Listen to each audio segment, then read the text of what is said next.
Final. We're actually here, and it's going to be extremely exciting.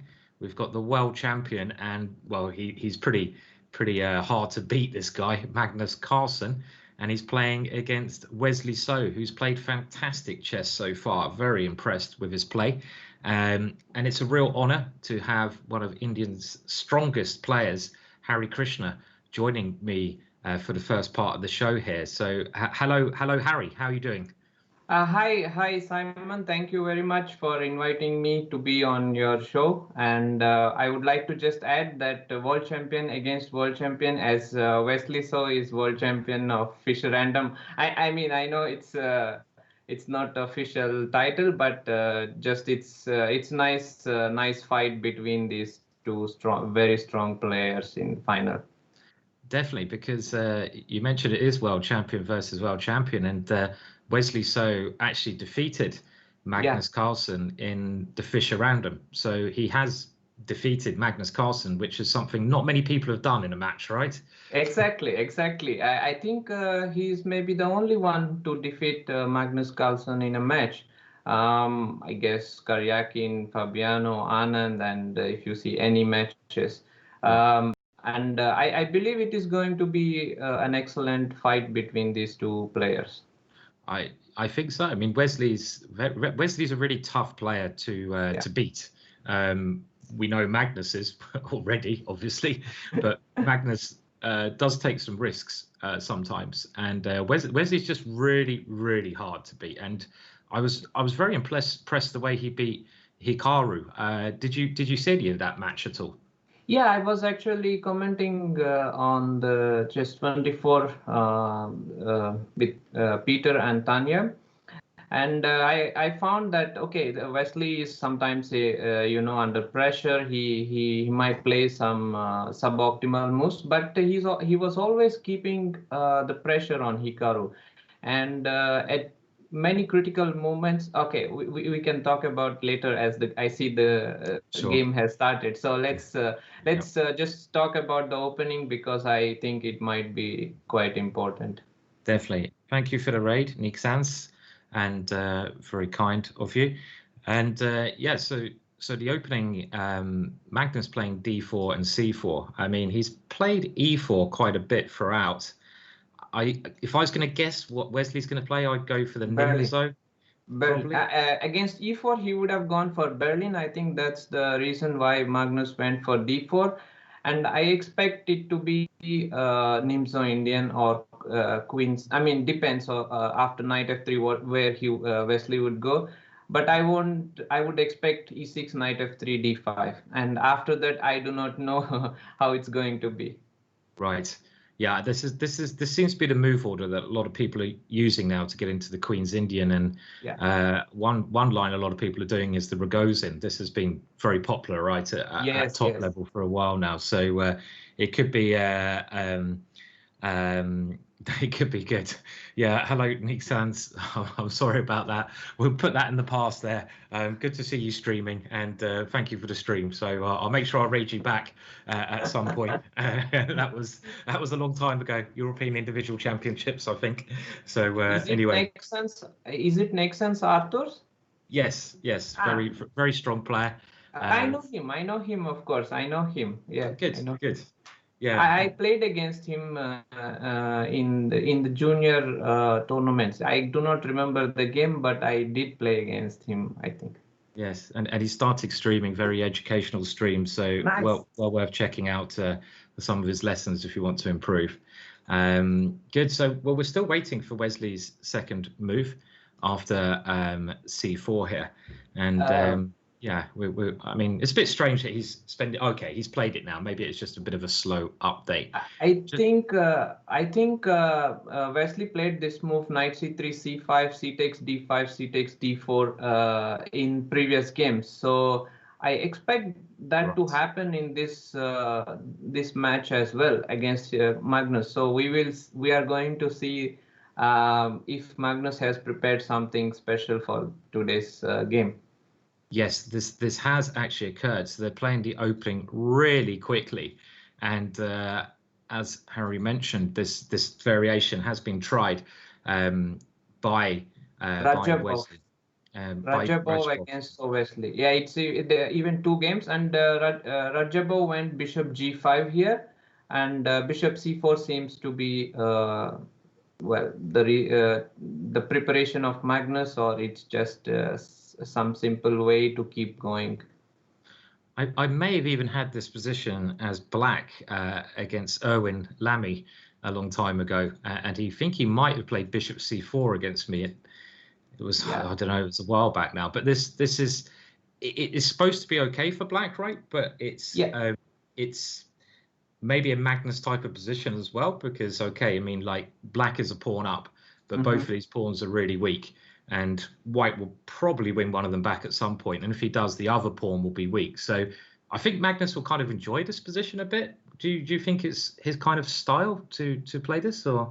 I think it's this position is exactly the way both players want it, because I also believe that Wesley likes to have such positions where he can prepare quite many moves and then just to finish the game. At the same time, Magnus would like to find some third option or fourth option of of engine, and just to keep the game going, because if white manages to capture the e4 pawn without giving any kind of counter for black, then white is just doing much better, as you see the pawn structure of black with pawn on e6 and king on e7. It's not pretty. But the problem is black is not going to let white capture the e4 pawn so easily. And knight bd7 should be part of Wesley's preparation here. And I expect rook c8, knight c5 to happen next. Some sensible moves on the queen side here. I wouldn't be surprised they're both in preparation at the moment. Hello, everyone in the chat as well. Captain Bumratty, great to see you here. Everyone else, of course, good to have you joining in for the show today. Should be a really good one. It's quite nice to just have one game to commentate on, because it's great. It's great. Yes. It's just great. It is. Yes, I totally agree. I don't know if you commentated on some of the first days, Harry, but we had so many games, and it was so hard commentating on 8 games, right? It's extremely difficult and hard to jump from one game to another, and it's really hard. And I mean, we were commenting just 2 games, and that was quite difficult to switch between the games, and not to mention 8 games at once. And since it's a shorter time control, you can always find many dramatic moments, and you have to watch all these games, so it's quite tough. But one game, excellent. I like it. Yes, it's much easier, and the advantage of, I think the advantage of actually, I've been told we're following Erwin versus me. It shows you how good my memory is. Maybe I even had this position right as black. Maybe I even played this as black. I don't know where it was, but Erwin went rook e1 now. So I actually, this is quite funny that obviously these guys are just, Wesley So's been learning from my amazing endgame play. next course of yours coming soon on Chessable. Oh, that's right. Next course coming soon, and which is funny. It's funny that I played this as black, but the reason is, I mean, I don't really like playing these type of positions where it's not me, where I've got not much activity, and I'm a bit worse than an ending, maybe, or equal. But I remember why I got into this position against Erwin. I was black, and I think I played c5, and I was hoping, obviously, for d5. But it's Erwin, It's exactly, and Erwin's a very solid player who been on the commentary earlier on, and he didn't want to get messy, so he just played something very solid, and I was like, oh no, and I ended up in this position. So he tricked me very well, getting me into an endgame position I didn't want to play. But now, I thought you had some agreement with f5 pawn, no? I mean, you have to move the f pawn. Well, it has been moved. Does that count? Yes. The f pawn has been moved. I mean, I don't know if it really counts, but I mean, of course, I do have a very close pact with the f pawn, Like we mentioned before the show, Harry, we actually played when I was white. I went 1F4 against you many years ago, of course. Yeah, and I was wondering what is this guy doing playing F4 against me because he has white, and then I was preparing, various openings against you, and then I see on board F4, and I was like, oh man. I think that's why I played it, probably, because I wanted to avoid all the preparation. But I think that was British Championships where I played Harry many years ago. I can't remember the year now, but it was 2003 or 2002. Wow. Okay.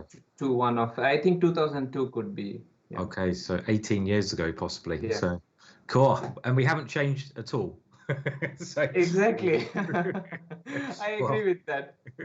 Maybe a little, but we hope we haven't changed. But so anyway, knight bd7, and as someone has pointed out, Erwin played the very logical rook e1, and if I can remember that game correctly, he did get a very small advantage because, as Harry's pointed out, if white can just win this pawn back at some point, so you should be able to do that. I think you might even have to give your bishop up.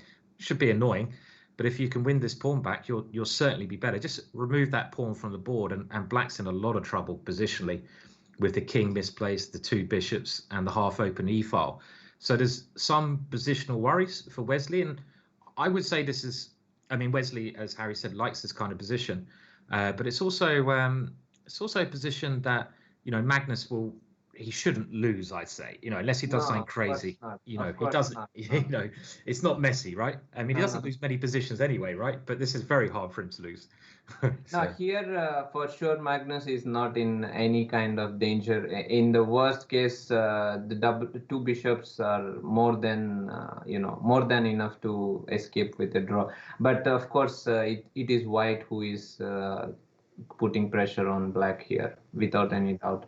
I think the reason why Magnus took his time is to somehow lure Wesley into take him out of his preparation. I believe that's the point of playing these positions, to understand what black has prepared and how can I somehow get him out of his preparation. Otherwise it would be just playing against the Wesley's engine, so therefore I believe it was that was the reason why Magnus started to think. Otherwise this is pretty much expected position which he could prepare in his home.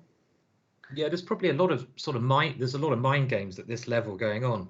Of course. I mean, maybe not so much when you're lower rated, but when you know someone so well and you've prepared, they've prepared, you realise they've prepared, but you're wondering what they've prepared, you're wondering how to get out of their preparation and get it to, there's loads of mind games, and that's kind of what they're thinking. They're not maybe thinking necessarily they want to play a good move, but they're also thinking, I want to get something unique. And I guess this is why bishop e3 might be played to stop knight c5, so the knight can't come there. It's a good developing move. Obviously, the rook is now blocked, but there's going to be opportunities to get the rook to that file, win this pawn back. There's not necessarily a rush here.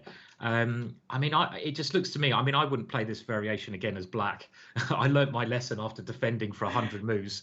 Would this be your cup of tea, playing this as black, or no? I definitely wouldn't play this way, as I understand if you prepare very well, you are probably gonna get away with the draw. But to play against Magnus such a position and to defend and somehow make a draw doesn't really interest me. But on the other hand, you have different kinds of players, and Wesley, he's extremely well prepared. I would say, like one of the best prepared players in chess, and he rarely loses, actually. In fact, I mean, if you see his classical games, it's quite tough to defeat Wesley. So, and he knows in and out on what he's playing, and he's repeating this variation for fourth time, if I am not mistaken, or third time. So that shows how well prepared he is for this variation. Yes, I mean, I'd be pretty sure that he has looked at this kind of position even before, even if Magnus is playing some sort of little sideline. I mean, I'm sure Wesley would have looked at this because all of Magnus's moves are very natural, and you know, you're going to prepare for your opponent's natural moves. It goes without saying, and obviously now I guess rookie one is going to try to win this back, but we've already got opposite color bishops. Rook E1, So rook fe1, and yeah, with these opposite colored bishops, Magnus is going for a small advantage because if he does win this pawn, like again, this pawn on e6 is still, you know, not very nice, but black only has that one issue, I think, here. Maybe a little bit of development problem as well. But I still, you know, obviously take white here every single time. I think even so Wesley will take white here, but of course he has to make the draw from black side. So yeah, I mean I think that's why I wouldn't play this position. If there's sometimes you have to play positions where you'd rather be your opponent, right? Yeah. I mean that's just life when you're playing with the black pieces, but you'd rather not be in that situation. I mean you'd rather, like, you know. I think rook e5 we might see rook e5. I'm not entirely sure. I mean, if it is some kind of preparation, okay, there is no point in me, you know, trying to guess the moves. But this position looks really ugly to me. I mean, just it's white is going to take the e4 pawn and bring the rook to d1, and if I don't see a concrete defense or concrete way of equalizing this position, I would say that black is worse. I mean, clearly worse here. Yeah, definitely. I mean, it's okay. Well, he hasn't played rook e5, so he's giving the pawn back immediately. So instead of rook e5, he's played g6. So the obvious question remains, what happens if we take on e4? So he takes on e4. Yeah, knight e4, knight e4. Rook takes e4 and e5. This is his idea. Right. And then he is going to defend with bishop g7, and yeah, I guess white is going to sacrifice the pawn on e5 and to, you know, to go into different color bishop endgame and hope for a draw. Okay. I'm just predicting the future. I mean, I'm not, you know, fortune teller. I'm not a fortune teller. Yeah, no, well, but you are at the chessboard. I think all strong players are Nostradamus type characters on the chessboard. They can see where the game's going. But this does make sense, and we have got rook e4, e5 on the board, and I mean, still white is better here, but it just depends. Is it enough? Because black's e5 pawn is a weakness. I mean, it can be very solidly defended, and you could say this bishop is okay, but black's king is quite nicely centralized, and it's you know, it's likely that Wesley's looked at this and decided that it's absolutely fine for him and he can hold the endings. That's what I think his point of view is, even against Magnus, which shows quite a lot of confidence, right? I mean, yeah, of course. Of course. I mean, to play such positions against Magnus, you really need to be extremely confident, and that you're in your, not only your preparation, but in your defending skills. Let's say if white is winning the pawn on e5 by playing f4 and followed by rook a e1. I don't know. I mean, do you see a forced draw here, or are you able to exchange both the rooks? I mean, yeah, it's a good question, because I mean, f4 looks very logical to attack e5. Yeah, and black, you know, bishop, and then we just go rook here, and this pawn. I don't see how you're going to save this pawn unless there's something. I mean, if king d6 works here, then I rest my case. If king d6 works, it works with the idea of pawn takes in, you take with a rook, and you try to swap off as many rooks as you can, and that's going to be okay. But it looks on the surface risky, doesn't it, putting the king there? It might be okay. We might see this because f4 has been played. I mean, I really think this is something that Wesley would have had to look at in order to play this, because I mean, he's playing it quite quickly now. Is he going to play king d6? I am almost sure that he has prepared this. Otherwise, he was probably just thinking to remember the point. If he remembers g6, it's enough to remember the whole variation. So The key move probably in his preparation is to just remember G6. G6, right? Of course, yes, yeah. I mean, because if we go back to this position, if you don't find this idea of G6 and E5, you can be in a lot of trouble. And this, I mean, this shows the preparation that these guys play, right? I mean, this is not even a main line; it's a side line, and it's moved 20. And we're expecting Wesley has seen this and he's found something. I mean, we could be wrong, but it's more likely than not he's going to play this move, and white doesn't have much. That's possibly our prediction. We're also being, I mean, is rook d8? I don't know. Blair is recommending rook d8 in this position, F takes e5. Yeah, F takes e5. I'm not really sure what the follow-up. Are you going to go rook d2? It looks a bit risky. I guess he wants to play rook d2. Yeah. I might even have rook f1, right, in some position. Maybe. Yeah, exactly. I'm a bit worried about some rook f1 or rook f4. I do not know exactly which way. And then probably it's also a draw after rook, something like rook e5. But okay, black has to really be precise there.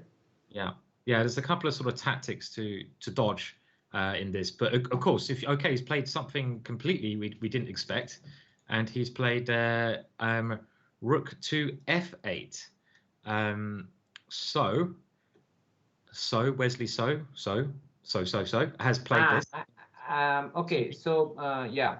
So this has occurred, and but this is also okay for him. So now it's going to be rook f5 here. Yeah. White is going to play e6, bishop b2. And the most important thing that after rook d1, black can play rook c1. Rook c1, right. Gotcha. If not, then rook d7 check is very dangerous. I mean, I'm not sure, but I am just guessing that this is the point. Yes, and there's quite a nice line here. Well, not a nice line, but if you try to play rook c4. No, show it. I like this checkmate. I mean, if white does get the rook to the 7th rank, white is laughing. But of course, we have a rather annoying check there with an even more annoying check at the end. So I think this is just very good preparation, right? I mean, it could be quite annoying for Magnus that, okay, bishop takes b2 played, and it's equal on material.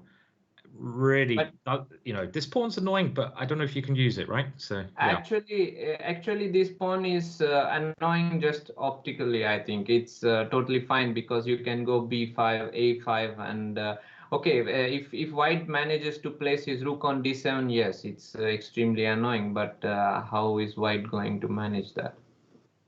Yes, yeah, that's right. I mean, this is the only way that Magnus will be able to do anything here, get his rook to d7, but with ideas of rook c1, And also, I would like to point that rook d4 is not possible because the bishop on b2 is controlling the d4. I mean, right? Rook d4, rook d7, because the bishop is controlling. Yeah, and also rook b4 it doesn't make much. I mean, you can just go rook c7 or b6 or b5, anything.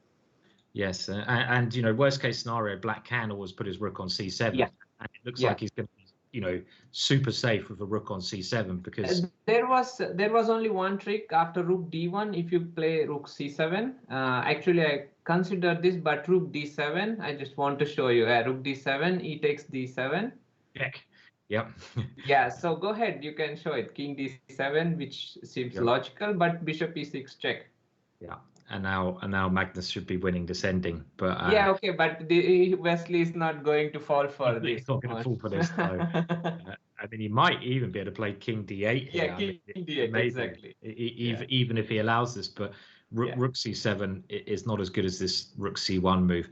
I think this is just very good preparation. I mean, Wesley showing some great prep here. So maybe get an easy, and Rook D1 has been played, so we're going to wait for Rook C1, and impressive preparation. We have good fortune. I mean, alternative careers as fortune telling, no? Yes, you are. Yeah, I mean, yes, you definitely do. I mean, if you ever give up the chess game, Harry, certainly set up a business in telling the future. I've got my I've got my green tea here. Nice. I might be able to look at the tea leaves and give everyone a little bit of advice later on if you want to know anything about your love life, guys. Or maybe I'm not the guy to ask about that. But anyway, it's funny actually. I mean, going back to board, he has played Rook C7. So and again, I would not be surprised that even this position he's looked at before. I mean, he's probably just put it on the computer. He's found some accurate lines, and all the moves are pretty straightforward. And I think the key line is, okay, if we do go Rook D7, take here, check, I think you can just go King D8's key. Yeah. If you can't go King D8, you're in trouble. But I don't see why this should be a problem. I mean, you can't go Bishop A4 and Rook here because, well, B5 is one simple solution to stop that one. And if you play Bishop E6, well, I mean, I guess just Rook E5 is a very simple solution. As soon as the rooks come off, it's shake hands job. Now, talking about obviously opening preparation, how important it is. Obviously, Harry is joining us, and he's done an excellent course for Chessable, which is on sale at the moment. And I really do appreciate Harry's theoretical knowledge. I mean, he's one of the strongest players in India, and you've been World Junior Champion, right? I mean, your rating has been, what's your highest rating? My highest rating was 2770 FIDE. And 2770. Oh wow, there you go then, which is pretty amazing. that's up there in up there up to 2770. Wow, cool. So I mean that is like one of the world's elite players. So Harry knows the stuff, and it's great nowadays that we can get some of the best players in the world making courses. And this game's kind of okay. G4's come. We'll come back to the game in a minute, but what Harry has done his latest course on, and I'll just see if I can flip the board. It's basically, if you're not sure what to do against E4 and you want a well-prepared, good, quite aggressive opening, he's going to give you a solution with C5. Is that right? I think I have to take you as my promotion manager. Even I can't explain about my course as well as you do. But yes, exactly. So if you want a complete repertoire against one E4, and if you want something fresh from the Marshalls or Berlins or E4, E5, and some funky ideas, then you should go and check out my course, Time of Sicilian. I mean, I have analyzed various options from starting from move 2, and definitely it took me quite a long time to make this course.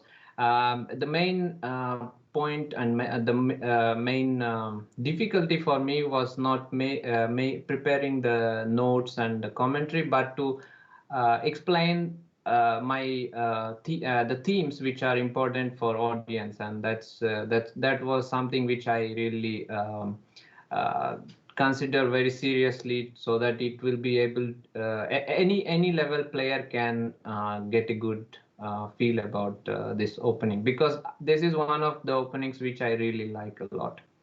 Yeah, so it's one you have belief in and faith in as well. And obviously, if we want to improve ourselves and learn what someone who's been 2770 in a junior world champion plays, then this course it is on sale at the moment. It is on, I believe, half price, and we can see that a link has been posted there. And also, well, that one was actually on the French course. I think you've done a course on the French defense as well, right? So yes, that was from white side though, a white side option. So you have to flip the board again. Right. Okay. I'll flip the board again. So you're giving how to beat the French. Is that kind of right? Yeah. Exactly. Exactly. So E4. Okay. E4, E6, 6, D4, D5, Knight C3. Right. And I believe I mean, I have covered various options for black here, and I mean, it is true that if you analyze with engine, probably everything will turn it to 0.00, but that's not important for me, as I do believe the practical value of putting your opponent in pressure much more important than the concrete variations. In both these courses, this is my main motto, to give the variations which puts your opponent in a difficult situation. Well, I probably should buy this course because I play the French sometimes, and I think if I combine this course with Giri's course, I'm going to be 2770 in my dreams. So I will. We'll go back to the game. We can talk about that a bit more. Just a couple more moves: G4, Rook F8, King G2, B5, Rook E2. I mean, it does seem very equal now, but of course, having a coach nowadays to teach you an opening which you can go back to time and time again is something quite new in chess. I mean, I think when me and Harry were, getting better at chess, if we wanted to buy a coach, it would, to learn an opening, it would take years. I mean, literally, I think the good thing about Move Trainer on Chessable is that you can practice on your own and you can test your skills, and you can also see if you are able to understand the position. So that is big, huge advantage. I mean, couple of years ago, you need a coach to first show all the variations, and it takes a lot of time. And on Chessable, you can with the Move Trainer and the additional video, you can simply benefit a lot. And that's something really amazing. I mean, when I first got into Chessable, I was not aware of that repetition and all these nice features. Yeah, definitely. Well, a carnivore is already saying we'll try a Harry course on GingerGM's recommendation. I mean, you can see how clear Harry does explain his ideas, and as you mentioned as well, if you're not sure about any courses, there's some short and sweet free ones. Just remember that every chessable course, I mean, they do cost a lot, but think how much a coach should be. If you've got a coach, I'm telling you, it will cost £500 to £1,000 to learn an opening properly. You can try with an opening book, but it's just not the same as having the interactive thing and the ideas explained in video. So you can go and look at the short and sweet stuff in any chessable course. It's free. You don't have to pay anything, and there's money back guarantee. So if you buy the course, you can always get your money back guarantee. Not that you will, of course, but it is, what better way to learn a top opening for life that you will have for the rest of your life. So highly recommended, of course. Now back to the position, Harry. I guess Magnus has just played rook e3, so he's got some dreams here of getting the rook to d7. Is that what he's trying to do? No, he is going to go rook h3 first. Aha, rook h3. I see. Yes. Okay. And then and then the king on e7 is a bit shaky. I mean, how does black defend this pawn on h7? That's a good point there. The rook coming here, and I mean, you don't really want to play a move like rook h8, do you? I mean, that's a really ugly move with rook f7. Of course, rook d3, rook d7 is also in the air, but also rook h3. So it depends on how black is going to play now. White can choose, and I think I like white's position here for sure. Yeah. Yes. So bishop b4. And you're right. So what happened? Let's just go back. So we were thinking he should have played rook c1. Should have played rook c1. Maybe he should have. I mean, of course, in theory, if you're in a position like this, you just want to swap the rooks off. So swapping one pair of rooks off is an achievement. And I don't really see any problem with rook c1 at all, because it makes sense to take the rook, because otherwise the bishop's going to have to move away from its good square. And when you get this structure, it doesn't look like there's anything scary here. I mean, the main point is that without a pair of rooks, you place your bishop on d6, and white is not going to make any progress after that. That's a very good point. And it's very easy to draw this position. And of course, with 2 rooks, I mean 4 rooks to be precise. It's so dangerous, always some rook d7, rook f7, and so many things. I mean, we have a suggestion from Kingsfisher. Thank you for substituting. And if you go g4, I think you just go rook f4, right? Because again, let's remember, if the rooks come off, you can just shake hands. And if you try to keep the rooks on, I'm just going to take your pawn. And just picture that bishop, as Harry said, getting to d6. You can't get your rook in. So I think it's a good point. Maybe he forgot, because rook e7 keeps the tension. You don't want to keep the tension in such a position. Now, if we go on, we have some developments. So we'll just get up to date with the current position. And now, after bishop b4, okay, well, rook d3 is being played. I mean, rook h3 was certainly another option, but I guess Magnus just thinks he can get straight in. a5, and Magnus is now thinking he can even flick in an a4 at some moment positionally, but obviously the critical move is, can he play rook d7? If he can play rook d7 and it works, it's going to be strong. So I think what he's thinking is the move g5, so not to allow king f6. You know, if you play rook d7, rook takes d7 right now, rook take d7, that gives black's king to escape to f6. I am not entirely sure, but I'm guessing that this is why he might be thinking a bit.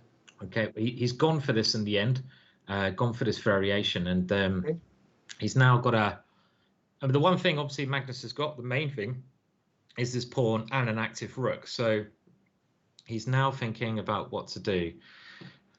What do you think? Do you think this is this should still be an easyish draw, or no? This okay. This is not an easy draw. Okay, so this is a tough draw, if a draw at all. This is really tough draw. Really tough draw. Okay, yeah. And look, a 2770 tells me that. I'm going to believe them. So I mean, now, for example, b5 pawn is gone, just gone. Yes, yeah. a4, bishop d5, rook b5. Yeah, I mean, maybe, I don't know, you probably don't take this pawn, it's more drawish. No. You just keep the pieces on, right? And this bishop on d5 is so strong in the middle of the board. It defends everything. Yeah, why exchange this pawn? So rook b7 is played, and Magnus again is turning the screw. I mean, I know Wesley plays this opening, and it is the opening that he's prepared for, but maybe against Magnus he should try something else. It just seems like I think rook. I mean, no. Okay. Well, in general, yes, you are right. You should play something more dynamic to keep some chances and so on. But this is a match, and obviously a draw from black is considered to be a good result. And in fact, in this particular game, he was really close to drawing this game. It was not because of not because I just got distracted because of g5 check here. But okay, my point was he should have seen the move rook c1. I think rook c7 is a bit of well, in chess world we call it lazy move, but like everything draws kind of a thing. But of course rook c1 is just easy. I don't know if it is clear draw or not, but I placed my bishop on d6, and that should be enough to estimate that is enough. Yeah, so this is going back to that point, one of the key moments, and this often happens, when you sort of played your opening, you've checked with the computer says sort of 0.00 or thereabouts, and you kind of relax. You're kind of like, well, I had this is okay, I've got nothing to worry about. By the way, g5 play, we'll come back to that very shortly. And then you get to the position you had in your prep, and you feel quite happy. In a tournament, you might go for a walk around the tournament hall, and then you let your guard down, and then you play a passive move, and all of a sudden it's sort of, you fight again, right? So it's kind of like you say, maybe a lazy moment indeed. And well, back to the game. G5's been played. It has been played. If you are not bored, I can just recite a force variation if you are fine with that. Yeah, so of course. King g5, rook takes b5 check, king f6, rook takes b4. I do not know if it is winning, but a takes b3, rook f4 check, king e7 or g7, rook f8, king f8, a takes b3, king e7. Yeah, and now I am not sure if my king is able to reach to these pawns. I mean, you have to get to b5 or somewhere, but of course white need not go into such position, and if he misses a move, then he can't win. Just I was calculating, so I just Yeah, I mean, but it's very possible, as you say, that I mean, this is kind of a counting job. You know, you can go. Yeah, I mean, I'm now lazy to count it. That's why I don't Same want here. to count. Yeah. Yes. I already counted for so many moves, so it's Yeah. enough. Yeah. I mean, I'm with you there. I mean, it's funny because if you this position would be a very good exercise, actually. I think if Yeah. if you want to teach someone in this position after, you know, is this a winning line? Because you make someone calculate, and this is actually maybe reasonably easy to calculate because it's only one variation. Yeah. There's not many other where you can get distracted. So I think calculating such endings are a very good tool because you have to prove your vision, and there's only one way to do it. So, well, hang a minute. Well, what's going on here? Well, whoa. Okay, I'm talking, and it goes, and there's queens on the board. So let's have a look. Wow. Okay. So we have now rook f5. So maybe black thought he had to play this because he was in serious trouble, and now rook takes b4, e7, and look, they're both queening. Now black is a pawn up. Simon, I just want to point one thing. Sure. After rook e5, white had rook b5. That was the reason why rook e5 is not possible. Sorry, in this position. So rook f5, rook b4. Yes. A takes b3. Yeah. e7. Oh. Okay. Yes. Got Rook it. Yep. e5. Point is rook b5. Just want to point that.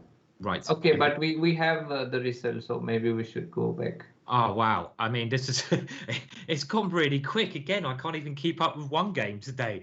Look at this. So it's amazing. I mean, like, okay, so G5, and I think Magnus must have calculated, and this is one of those things you can train to do. And after taking on B3, he's gone E7. Now, I'm guessing if rook here, you might even have rook B5, right? Yeah, rook b5 is winning. This is the one you're saying. Sorry, yeah, rook b5. Sorry, yeah. I got you. Oh, in that position, yeah. So that's why he has to take on a2.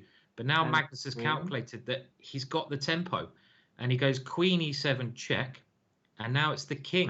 King g3, yeah. King to. I mean, it's queen f6. Queen f6, right? Queen f6, yeah. Queen e3 check, I believe. Yeah. And king h5, queen h3, queen h4 is checkmate. Nice, yeah. And if rook f4, yeah. King g3. I mean, I guess h4 is also winning, but I just like. Yeah, this is nice. This that is you nice, can right? play this. This is very nice, right?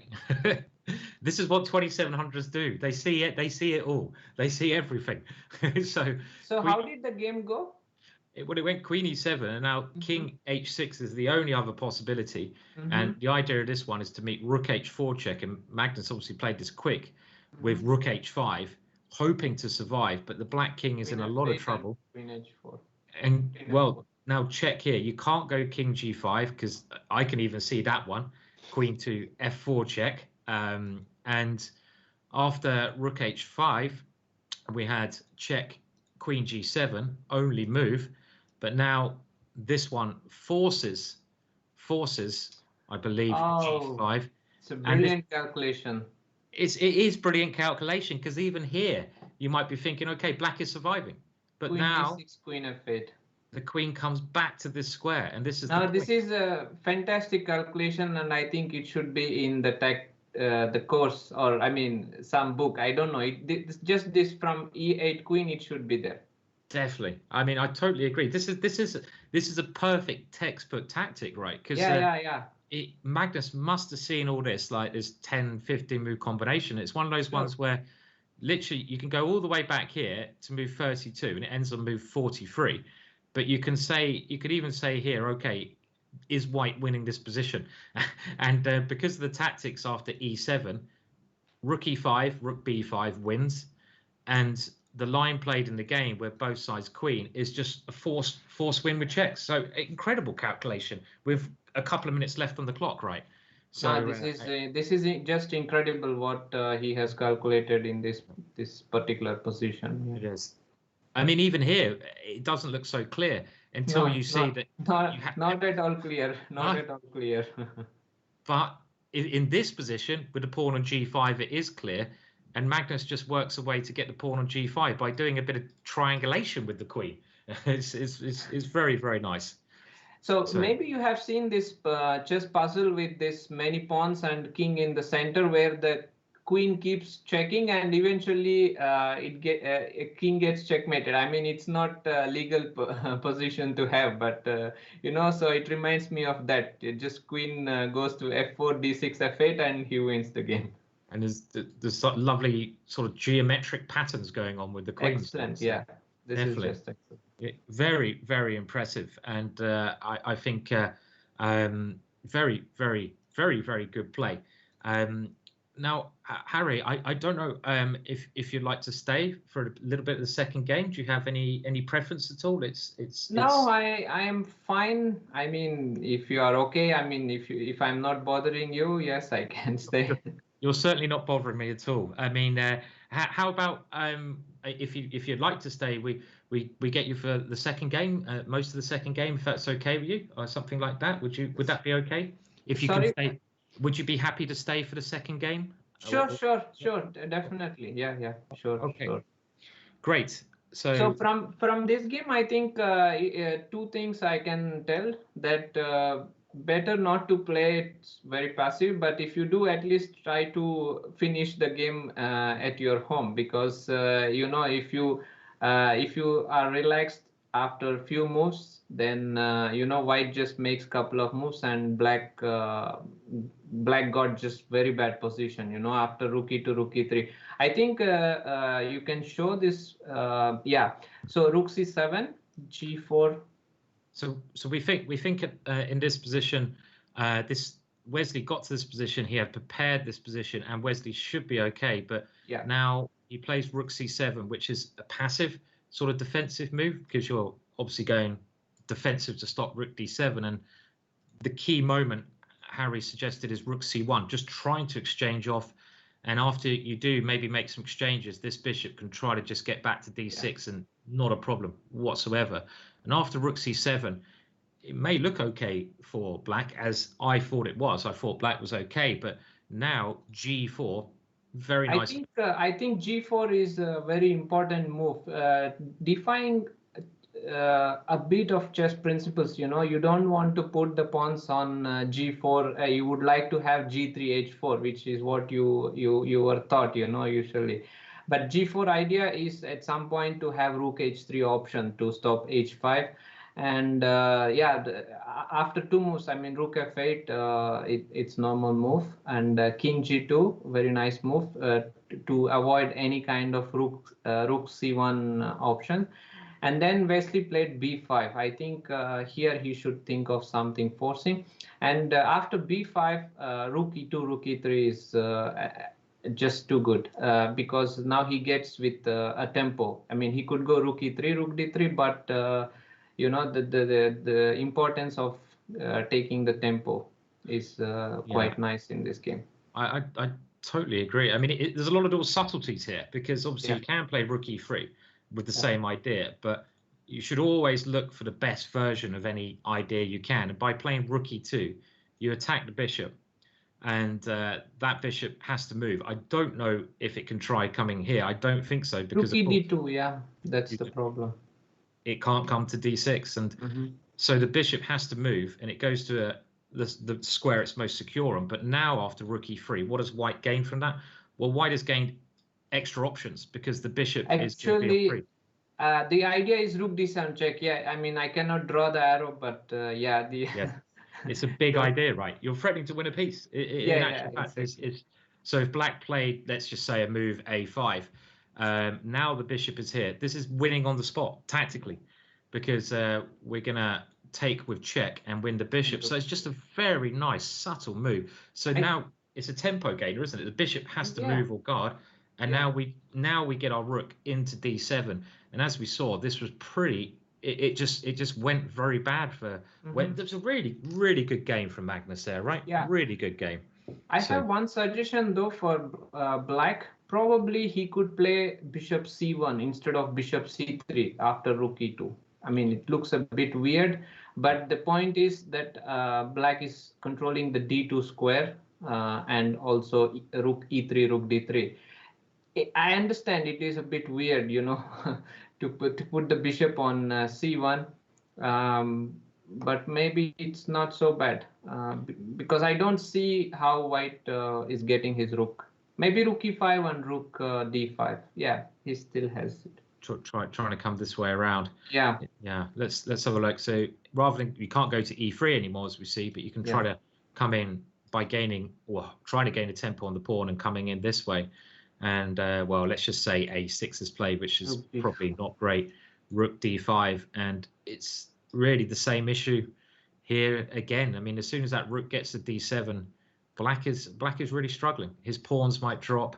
The e6 pawn's very strong. Even the king, all the black's pawns are very badly placed. But I do want to show the end of the game just one more time. Yeah, sure. I mean, I'm more than happy to see that nice geometry which happened in the game. Please. Really, really impressive. I mean, this is why he's the world champion, right? Because I mean, this is kind of, to my eyes, we're not using a computer. One thing we don't do on this stream, and it has cost us sometimes. But I got Harry now. I don't need a computer with well, Harry. actually, I'm a bit, I'm a bit confused. If I'm what I was suggesting, there are some blunders because I don't have engine. So if someone in the chat finds some huge blunder, please tell us. We don't want to just talk some nonsense. No, that's it. But it is nice not just relying on the computer as well. Sometimes I find when commentating, because you can turn the computers on at home if you want to. There's many sites that do that, but we try not to, so we can really talk about the positions. And I also think, guys, this is really important for you when you want to improve at home. Nowadays, computers are obviously really useful. I don't know what Harry thinks about this, but they're obviously a good tool to learn with. But learning and analyzing without a computer is a really important skill as well. Trying to think for yourself. I mean, you must work very hard at your chess, Harry. I mean, like, computers are great, but I mean, how would you suggest people get better with computers and without computers? I think we have to get adjusted to the advancement of engines and so on. But at the same time, you should not be the person just taking orders from the engine. Like, you have to question, why not this, why not this. The reason for doing such a thing is that when you go to play a real game or online, you get a lot of doubts, like what happens if my opponent plays this, and that fear and that kind of doubts you won't get when you have engine at your disposal and you feel that everything is equal and everything is fine. It is true that it is equal, but you don't have an engine to say while playing a game. And that's one of the main things. I mean, when I of course I played without computers in in the year 2000 and so on, but then when Stockfish and various other engines started to get really strong, obviously I have to take help of it. But you should not turn on the engine without your brain functioning at all. That's a very important thing for upcoming players or whoever wants to improve chess. It's important to learn the chess teams. I mean, we are humans, we make mistakes, but first we should analyze ourselves and then check with the engine. I 100% agree. I mean, I call it the whys. I think when you're playing, you've got to ask yourself the whys, like why? Yeah. Why is that a good move? Yeah, why is the main reason why you have all the analysis at your home, but you still lose the game? Yes. I mean, because it can happen a lot, right? The computer gives it as equal. Maybe we can use this game as an example, right? Yeah. Wesley has put this on the computer. He's got to this position after rook d1, and the computer gives it, like we said earlier, 0.00. But he hasn't really thought for himself. I mean, this might be untrue, but this happens so often. The computer says draw, and he's left it here, but he hasn't at home asked himself the question, turned the computer off and said, why is it a draw? What is my opponent going to, so it's the whys. What is my opponent going to try and win? What am I going to do in this position? You've got to be able to ask yourself the whys and be able to answer them kind of verbally. So you've got to be able to give a reason why. Yeah. And if you can do that when you're at the board, that will you'll have the reasoning there, and you'll be able to explain Because those concepts. when someone get to this position, you have a mindset that it is just 0.00, and when suddenly your opponent makes two moves, and then it is quite hard for your mind to adjust to the fact that you really have to focus and find the moves in order to make turn it into a draw. For example, I think here maybe for computer it is still 0.00. I wouldn't be surprised. Maybe I'm wrong, but it's important to not just rely on engine. Just take help of it, but not to completely rely on it. And I think this is why good courses like Harry was mentioning with his chessable courses, again, they are on sale. It's so important with good courses that you buy that the presenter will explain why. I mean, that's the advantage of videos. When you're looking at videos, you've got the move trainer, which is kind of repetition. But then if you also got the presenter telling you those whys, you don't have to work it out for yourself. As long as you can understand what they're saying, it should stick in your mind. And you're like, okay, now I actually know the reasoning. And it's kind of a shortcut which is available nowadays, which we didn't have in our days when we were learning, a shortcut to understanding. We had to work it out for ourselves, We didn't have a presenter on the screen in front of us telling us, oh, this is why. If we did, it'd be fantastic. But you guys have now got that. So with a good presenter, they will tell you why in the videos, hence why videos are so important. And again, Harry's got these great courses on the opening, which you should really, as you can see, great explainer of the ideas, think about buying. So let's just look at the end of this one more time, because it was quite exceptional. And we got to the position where Magnus comes in with the rook, and now Wesley moves the king to f6. But after rook b7, it's looking bad for Wesley, but I did not expect it to go down so quickly. Magnus is picking up a pawn. Wesley tries a4 to force the issue, and now I wouldn't be surprised if Magnus saw this even to the end with g5 check, which starts a forcing sequence. And this would be even this position to a more advanced, if you want to teach a more advanced pupil white to play and win, I wouldn't be surprised that g5 would be a very good way to, you have to visualize 10 moves ahead. There's not so many lines you have to play. By the way, the games has started, so we might have to go to that, but it's all very forcing. I think we should actually go to game 2 now. Let's not lose what's happening there. This one, Wesley So now needs to win a game today. It's 4 games today to get back into it. He's got white now, and we have the Italian game, and I'm hoping Harry knows more about this than me. I've got a 4 course coming out of this, and of course, in my course, I'm leaving the bishop on f8 and trying some stuff with h6 and g5 for fun. It's like Richard Drapeau style, yeah.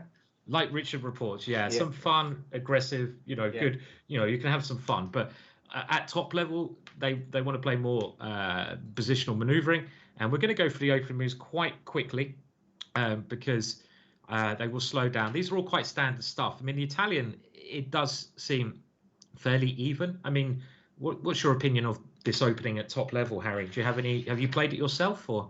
Yes, from both sides, I have played several games for the last 4 to 5 years, and A5 is one of the newer setups. I mean, before Black would simply play A6, Bishop A7, Rook E8, Bishop E6. These are the usual way of developing Black's pieces, and White will try to get H3, Knight F1, Knight G3.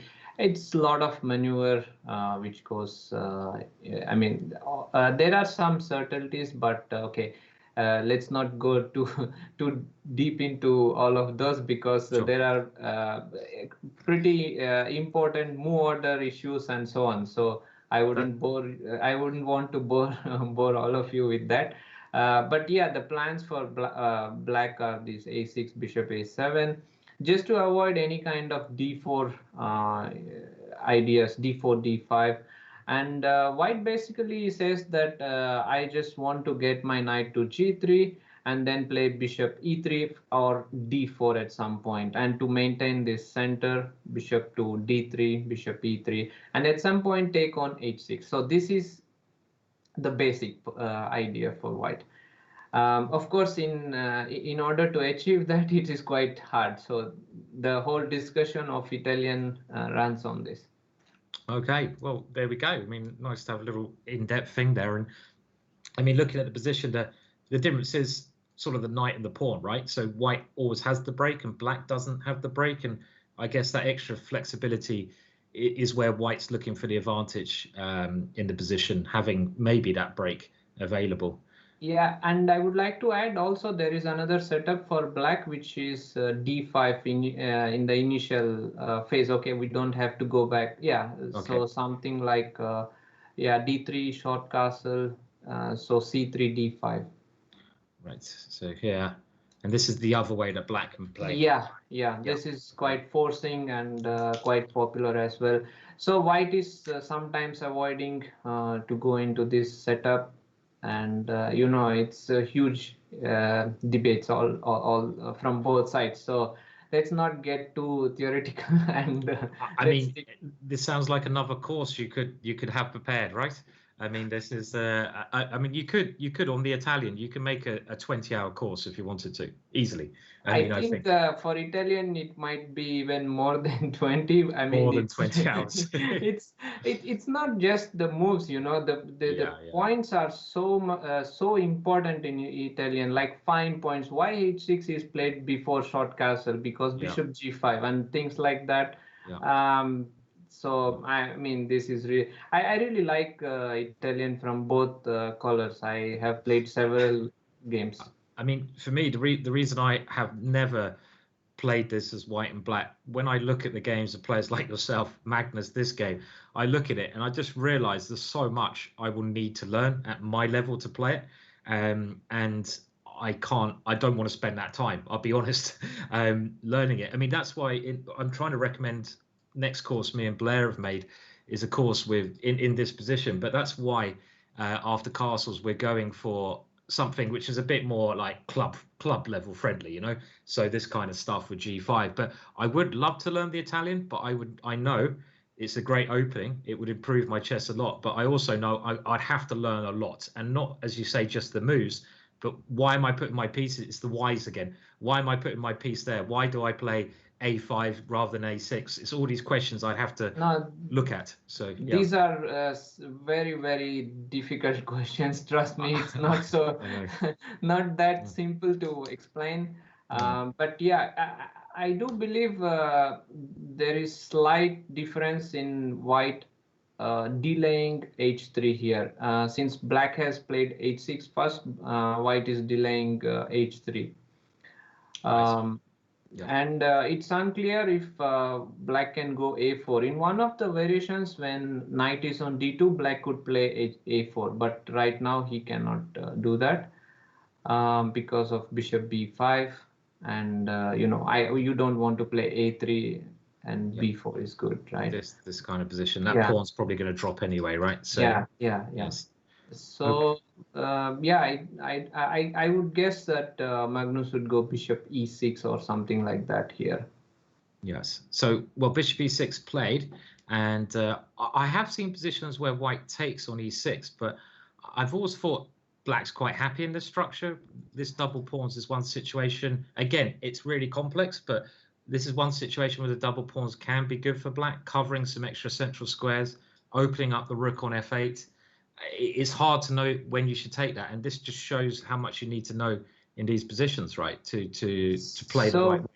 Yeah, so here bishop e6, fe6 positions are quite specific, so I can surely, I mean, I can explain explain a bit. If the pawn is already on b4, let's hypothetically black's pawn is on a6, so b4, a4, and the point is rook a2 is very important, protecting the f2 pawn. Right. Okay. And then h3, knight g3. The white usually continues this way, and also at some point white is going to play d4. So I believe that's how white continues. But here it is specific as black already got a5, so which means white can't expand on the queen side, which is of course good news for black. And as you mentioned, queen e8, knight h5, queen g6. I mean, these are some of the ideas which black is going to go for. I mean, you would like such ideas, I understand. I mean, the moment f file is open, you are very happy, I can see. Yes, of course. As soon as I move my f pawn, I see some light attacking, and I get a bit excited. So I guess that's why I immediately kind of like black's position. But if we catch up with the game, because more moves have been played, and they're both in theory again, I'd imagine, because they haven't spent much time. So we could spend hours on this position, but I think we will just keep an eye on how things developed. C6, bishop comes back. Before going in, I would like to mention that this is the game between Anish, Giri, Magnus, where Magnus won from black side. So in that game, Anish didn't play knight g3. It was slightly different. Sorry, it's my bad. It's slightly different. So never mind.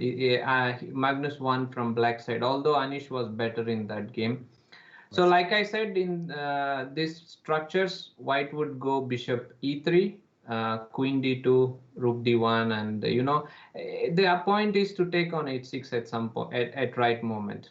Right, just sacrifice your way through to checkmate. Yeah, you like this one, I know. Yeah. Every time something happens, I'm like, yeah, I like it. Let's sacrifice. But also another important thing is after bishop e3, at some point d takes e5 is a threat if the rook on a8 is moved. So that kind of keeps the rook on a8. Well, let's have a look. A4 was played to gain a bit more space on the queen side. This is a way that you're kind of stopping any b3s and rook a2 kind of ideas, and it's good to gain space on an area of the board. So that's just a good move. You can't take that one because of bishop d4 at some point or something similar.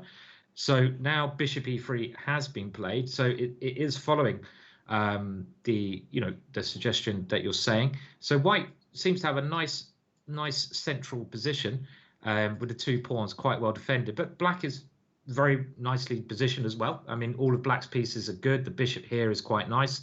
This is why when I look at these positions, and I just find them so complex. I mean, very hard to work out.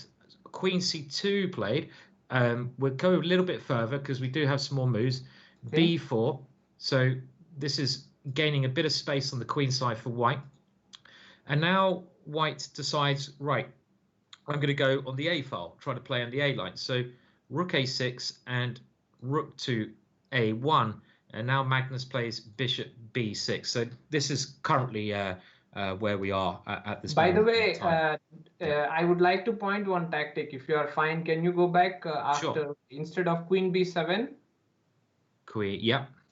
Yes. So here he would like to play bishop b6, but the problem is after bishop b6, rook takes b6. Queen takes b6, either d5 or d5, and white is just better. So that is the reason why he played first queen b7. Right. To force white play rook a1 and bishop b6. So now rook b6, rook a1, rook on a1 is hanging. So that is the point. Nice. Again, very, very small subtleties in the position, right? Very, very small subtleties. At every move, you are going to see such important points. That's the problem, That's the good thing and bad thing. Yeah. I mean, I kind of regret that when I was a kid, Harry, I didn't learn 1e5. I think if I went back in time, to when I was like, 8 years old or something, I wish I had learned e5 against e4, because by now, like some, God, dear, I'm old. 32 years later, it'd be like, right, I can play. I would understand e5 very well. I mean, you can learn these things at any age, but you're gonna, chess is not easy to get better. Sure. I mean, you've got certain things that can help you, like chessable, like other things, but you need to put the work in yourself. You have. It's not going to magically happen. You guys Yeah, need to work. I And agree. I kind of wish that I'd learned e5 because it's such a rich position to play. Yeah. But on the So, other hand, many people would miss all your F5 setups, you know. well, So let's agree that it's not a bad idea. well, maybe. I mean, I think people are getting sick of my Dutches by now, including myself sometimes as well. You know, so Okay. I sort of even get sick of it. No, I don't. I'm always going to play the Dutch, but no, Do we have some moves or we do. So we have more exchanges occur, D takes and C5? and now D takes E5, which didn't have to be played. I mean, White could have played like Queen B2, covering these entrance points, but D takes But E5 played, but the and thing this is already without the rooks, black is kind of okay, and white needs to do something. I mean, the reason why he Wesley exchanged these rooks is because of the following tactic: after d takes e5, bishop e3, e takes f6. So that was his point. right. By the way, I see some people saying they're disappointed what I said about Dutch. Now, let me just clarify. If you've done something for 34 years and you've done it all the time, I'm always going to play the Dutch, but it is nice to have a change occasionally, right? You know, it's nice occasionally to try something else out. Because nowadays, whenever I play a tournament, which is not as much as I like to, especially at the moment, and I don't play a Dutch, they're Yeah, like, why didn't you play the Dutch? And it's like, exactly. and it's like, you know, it's because it's nice to try other things out. I've been playing chess Yeah, for 35 years or something. sure, Let me sure. try something else, please. You know, I'm going to be dead soon, you know, so, well, maybe not soon, hopefully, but, you know, I want to try something else out now and again. I always play the Dutch, but I like trying other things out. So, you know, there is a reason for me not playing the Dutch always. It's nice to have change. But, okay, let's just get up. So, today with the moves, because things are happening. Okay, The queen has things come are in, happening. and this is an active queen. Now, White has got a nice, quite solid position, but now bishop takes e3, pawn takes f6, and Why didn't he play a move like king h2? Ah, that's nice. That's pretty. So king h2, knight takes e5. yeah. So if bishop b6, knight g4 check. Oh wow. Okay. H takes g4, knight takes g4, king h3, and knight e3. Yes, very nice. No, And I this, was just wondering because there has to be a reason because king h2 is pretty obvious. yes, yeah. No, I mean that's a nice little tactic. I mean, king h2 would be the normal move, right? Because you don't want to Yeah. pin yourself, you want to get your king safe. But after knight takes e5, knight g4 is a very nice idea, right? And So one thing, if knight e5, okay, just I will finish this and yeah, bishop yep. takes e3 and knight c6, bishop f4. I believe black has, I mean, you would say it's more than compensation because come on, h5, h4, and yeah, all kinds of ideas. Now, have you heard what I call the H pawn? Yes, it's my name. It's the H pawn is named after you, Yes. so it's the Harry pawn, Harry and Potter. Yeah, yeah, yeah. the Harry pawn, and But you know, recently after Alpha Zero and so on, every player is pushing the H pawn. You know, like I how know, you were saying. But you should also start something for A pawn yes, I do because call it. it, yeah, Sorry, I call it the Harry pawn with A, Harry pawn. Harry, so it does already have a name. All the pawns have got Okay. names. There's no danger Because there. with Yeah. Alpha Zero and Leela, you know, it feels so natural to push the pawn to H6 at least.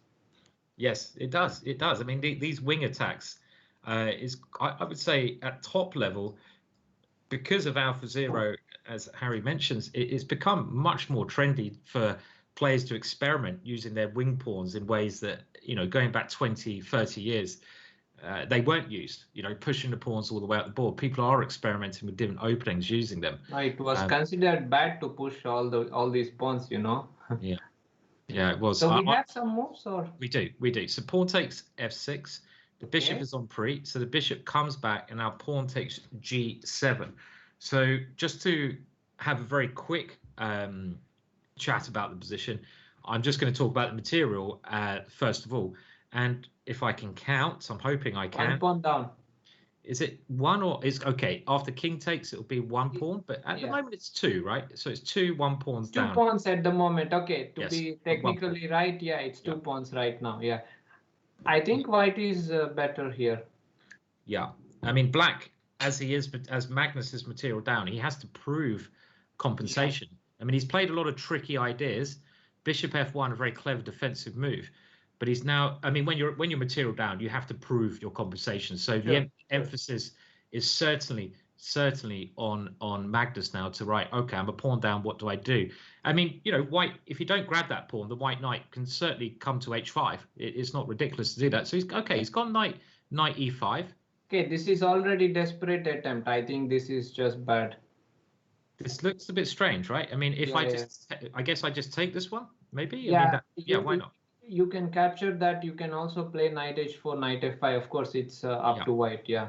Yeah, and something like this, you could even think about stuff with queen d2, right? I mean, it might not work here because you can take here. King g7, yes. And this might be okay because of king g6. You have to play king g6. Yeah, I have to play king g6. Yes. It's a pity I can't have f4 here. F4 might keep something going, but no, Simon, when you're pawn up, you don't have to push f4. Come on. Okay.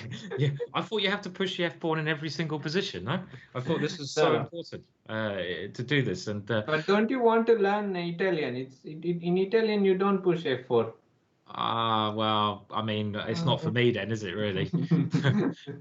But I suppose what you could do though, I mean, if you wanted to keep it, I mean, what about you go knight here first of all then? I mean, queen e1, that was the issue. Queen e1 with the idea to take bishop b3. Right, bishop b3, and then this one is not available. And if I can't get my queen in the, I mean, I could go. That's nice. Queen a2. That's nice. That's pretty nice. Try to come around here. King h7, only defense I see it. Because now if I move the queen, you have f2. Queen f2, and yeah, king h7 somehow I'm holding, yeah? Holding it together, yeah, definitely. Because I can't activate my queen in this position. Now, this is one of the reasons why I don't want to exchange this knight on e5. I would prefer to have knight h4, knight f5, yeah. Yes, and now if the white knight gets to f5, that's an even improved version of this idea, because on f5 it has much more energy, you know, attacking but also defending g7. So knight h4 looks like a good idea here. And if you play, okay, let's say I play your queen e1 again, with the idea potentially bishop b3. Yeah, so I'm just going to show for the people who are watching one variation. Let's say you go knight f5. Right, bishop b3. Bishop b3 is the idea, and if you take it, obviously I come into g1. So you don't want to be rushing in to taking that. He has to be careful actually. Maybe not knight h4. So let's go back a move earlier. Because knight e5 is attacking the knight and queen e1 is, you know, a bit of problem for white. I think this is the reason why Magnus played knight e5. What if I go queen d2 here? I know it looks ugly, but if I can make it work tactically, I mean, I don't obviously want to double my pawns, but this queen e1 move is proving to be really annoying. And I just want to play very simply, knight h5, take here. Is this... I guess you take on g7 again, right? You just take on g7. Here, okay, king g7, knight h5, king g6. What's happening there? Okay. Knight f4 check. I have knight f4 check. This is the major difference. Right, so we can come. So let's show that. So if you take here straight away, I now go check. If your king ever goes backwards, my queen comes in here. So your king has to keep on the pawn. Maybe you can go king h7. If you go here, the big difference is this is knight f4, this is a nice square for the knight. Possibly the king can come here and try to defend this this way. I would like to show some funky ideas. Knight g5 check. If you knight g5, yeah, we this like. You are going to like. I approve. So okay, I'll take it. Let's take it. Let's queen g5. Queen g5, threatening mate. I think I have to play knight to g6. Then queen f6. It's over. Now queen f6. Maybe not. Maybe not. Wait, it's king h6. The only way to stop this one, yes, unless you go queen takes c3 or bishop d4, is king h6. Maybe Okay, I don't know how to mate now, but I hope there is a mate. This is looking very scary. I mean, I got even G4 at some stage as well, right? But is that? Yeah. I don't know if that's. Okay, but maybe some moves have been played, so Yes. Well, Queen it D2 requires a lot of time. Queen D2 has been played, and this is the other way. And I think this is a sensible way for Black to play. Black first takes it and then takes it, because that knight was very annoying, even with this idea. And now this check. If we do go here, I expect Magnus will put the king on h7, and it stops this knight g5 for a start idea. So you don't have knight g5. So Magnus thinking, and sorry, Wesley so thinking with the white pieces, and Wesley just plays very quickly. I think king g2. King g2, yeah. The reason for playing king g2 before knight h5 check is that bishop h3 is not an idea right now, as g3 knight is protecting the bishop on f1. This is an important idea. Yeah. And afterwards, white's idea could be to play e5, d takes e5, bishop d3, knight h5, and just go for the mate. Yeah. Yeah, I mean, the rule I've heard a lot is if you have 3 pieces attacking the lone king, your opponent will really, most of the time, not survive. At the moment, we've got the queen and knight, which are very good attackers. But if you can get the bishop in and get rid of that pawn somehow, with a bishop on that diagonal, it should be too much for black to handle. So that's, just a very, and you're not so worried about your b3 pawn, that's for sure. And because knight f5 here, which should just end the game immediately with this one coming in. So this is a nice way, and it does look like Magnus is on the back foot here, right? I mean, I think he should go b4 and play some queen d4 kind of thing just to get the queen back. I'm not sure. Actually, I do not like this position for black, if you ask me. I mean, this queen is nicely placed on a1, but it's not helping the king, though, is it? That's the problem. Yeah, the black king is very exposed here. I mean, so the issue is I would like to move the king somewhere like g8 or something, but white would simply take queen d6, or okay, you want to mate. Okay, queen d6, queen b8, queen b6 is an important threat. Yeah, coming here to take the bishop. Yeah. So it's very difficult. And Magnus, okay, he's got quite a lot of time. He's having a good think in this position, but he needs to play very accurately now, because in no time at all, there could be ideas of the knight coming in. This bishop d3 first is just a nice way to improve in a lot of situations, so you can line stuff up over on that side. I mean, you might even have time for f4, f5. Again, I'm touching my f pawn, but it's Simon, can you please move the mouse from f pawns? Where from the f pawns? I got to leave it over here somewhere, right? It's got to stay with the f pawns. I just I can't help myself. The f pawns is coming, but I mean f4's not crazy, right? Because if you get the pawn on the board, f4, f5, f6 is a serious idea. Yeah, serious threat.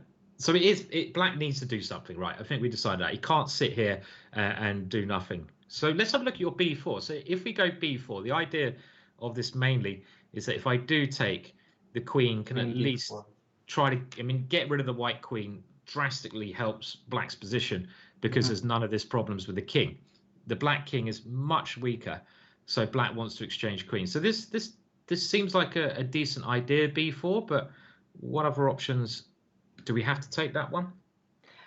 I mean, the point is that since black has 2 bishops, pawn material is not that important right now. So what is more important for black is king safety. I mean, with knight on g3 and bishop on, bishop probably will come to d3.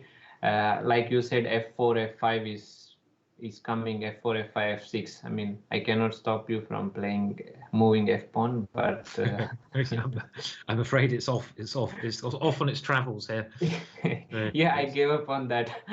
Yeah, I know. I'm just gonna in every game I'm just gonna push the f pawn and hope one game it's actually gonna be good, but it might be good here. And b4 looks. I mean, okay. I guess the question is, if I do take it, you go queen d4. Bishop d3. No. Bishop d3. Keep them on, right? Yeah.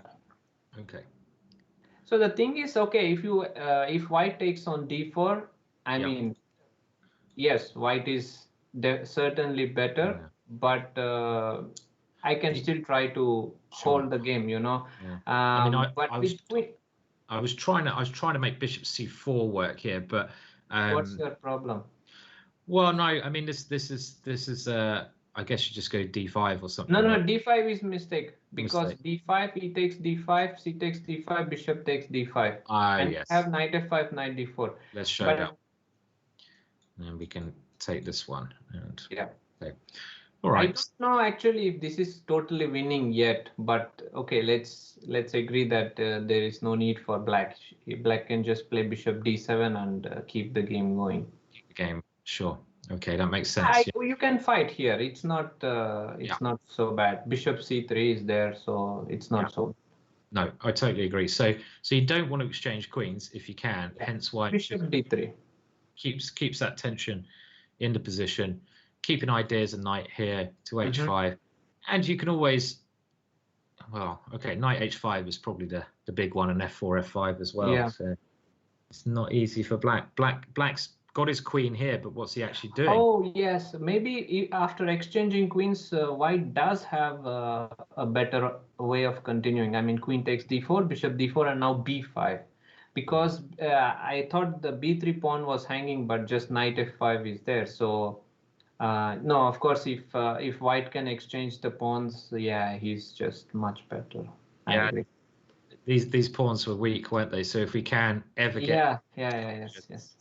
This is very horrible for black to defend because this is tough.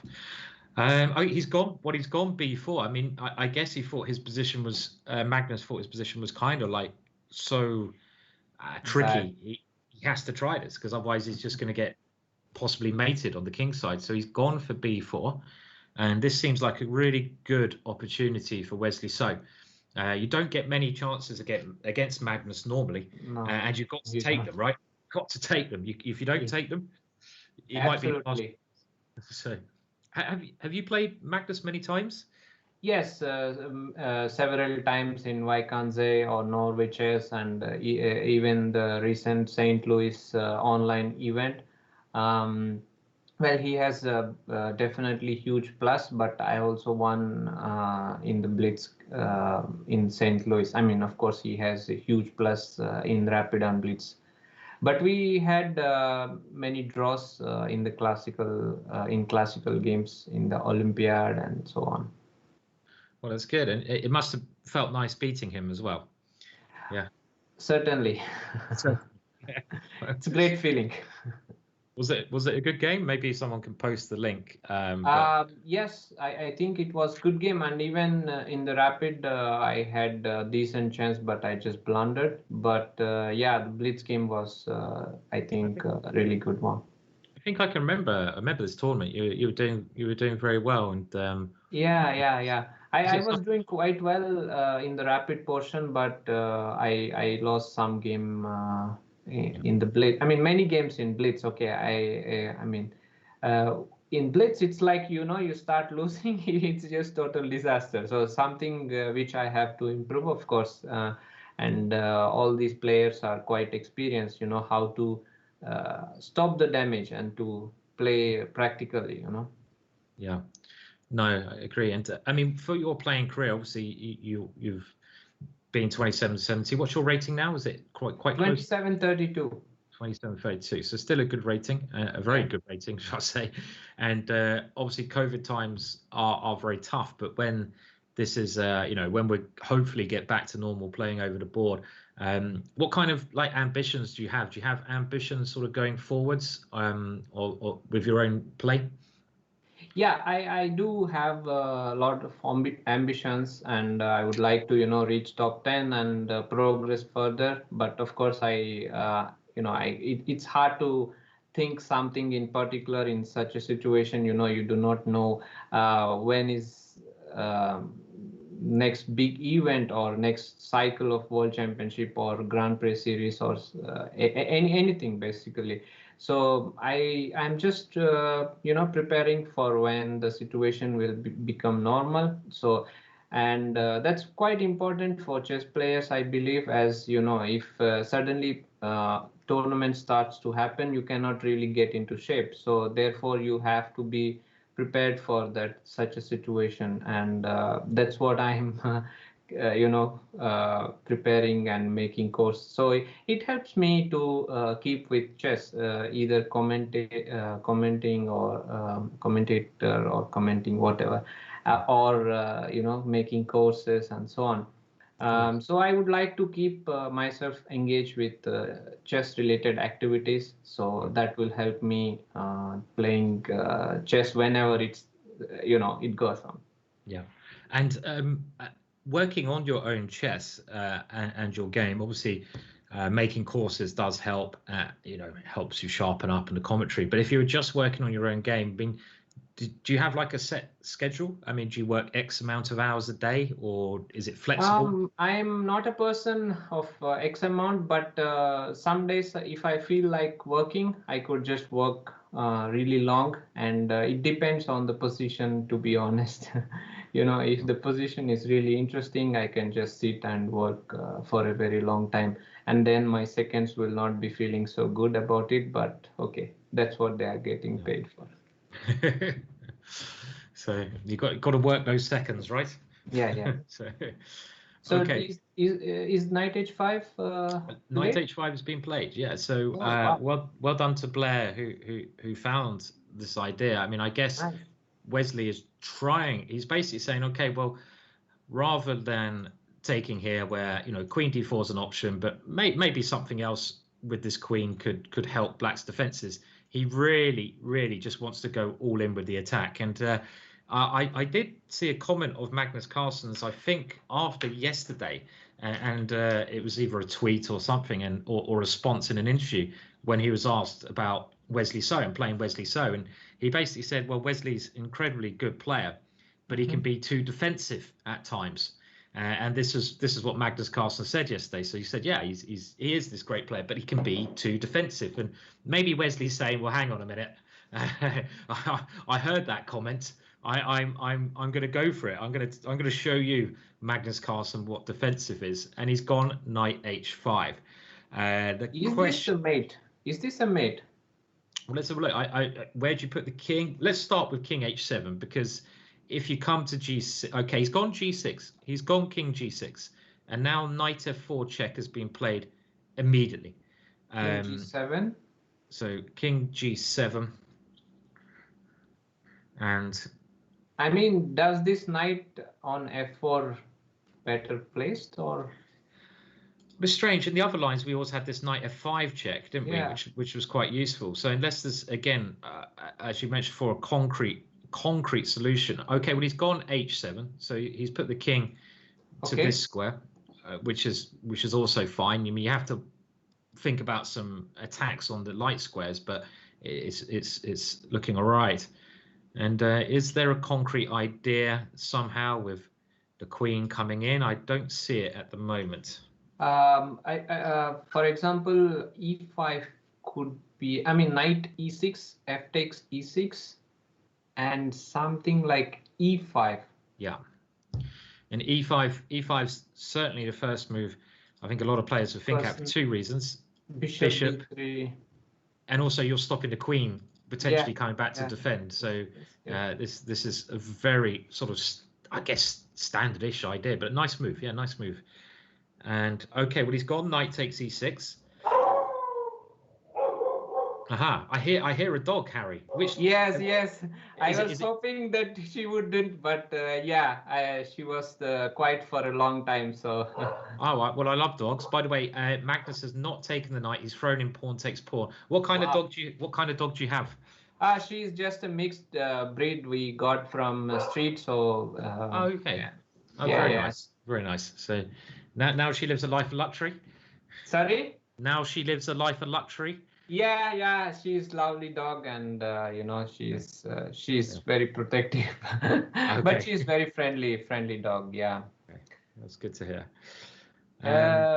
I'm wondering here if there's even Queen F4. I mean, that's exactly my what I'm thinking right now. Queen F4, F takes E6 has to be played, I guess. Queen F7, King H8. Yeah, now it's time to calculate a bit because this is too complicated. Yeah. I mean, without calculating, I'm thinking queen here and e5. I'm just going to, again, we'll go back to the position, but this would be my first idea, just to threaten checkmate. You know, I like these threats, but there might be a way that obviously black d1 is probably necessary here. Queen here, d1, and yeah, exactly. This is what I was. I was thinking, because I need the bishop on d3 with protected. This is the main point. If the bishop on d3 is protected, then white is just checkmating. So how can I do that? Yeah. So what we're trying to do, get the bishop to d3, and if it's protected by a queen on g6, maybe something like this. This has occurred in the game. Is Wesley winning this one? He's only got a minute and a half left against Magnus's 2 minutes, so it's getting really quite tense. But I can certainly see your idea that, you know, e5 and bishop d3 is so close to being winning. Is Magnus doing a Houdini, as he often does, and just hanging on here for a draw? Obviously, Wesley has a draw at any moment he wants. Actually, of course, he can play even bishop d3, and then he has draw at any point. So draw is not the e5 is played. So he's gone for e5. The threat is bishop d3 checkmate. So he's threatening checkmate. But again, as Harry pointed out, you want to try to defend this square with a queen somehow as well, because now black has these moves. I think we are going to see queen d1, if I am not wrong. Queen d1, queen f7. So let's have a look. Obviously, I'll just point this out. If you take here, that is checkmate next move. Okay, you've got one move, but so we have to stop the bishop coming here. So queen d1, covering that square, does seem like the only way. But could this be? It's so close to being a Wesley win. It might be a Wesley win. It's got 1 minute 21 left. I mean, it's just finding the knockout blow in a position like this, which I would not be surprised if there is one here. So it should be queen f7, I believe, here. Okay. King h8. I need the bishop to d3. Yes, this is the key. That's not so simple. No, it's weird, because if you try queen g6, black now has a tempo, and he can even play queen here, which is threatening f2 and threatening to swap the queens off. So losing one more tempo in this position. By the way, queen d1 has been played. Queen f7 check played. King h8. This is maybe queen e6. Position. Queen e6. Maybe. Okay, he's gone queen e8 check. So he's a king h7 played. Queen d7 check. Okay, where's he going with the queen? King h8. King h8. King h8. You have to play king h8 because you don't want to go on the light square. A little, you know, if you're trying to find a quick solution, don't put your king on the same cut of square as your opponent's bishop. So put it on a dark square. King h8 played.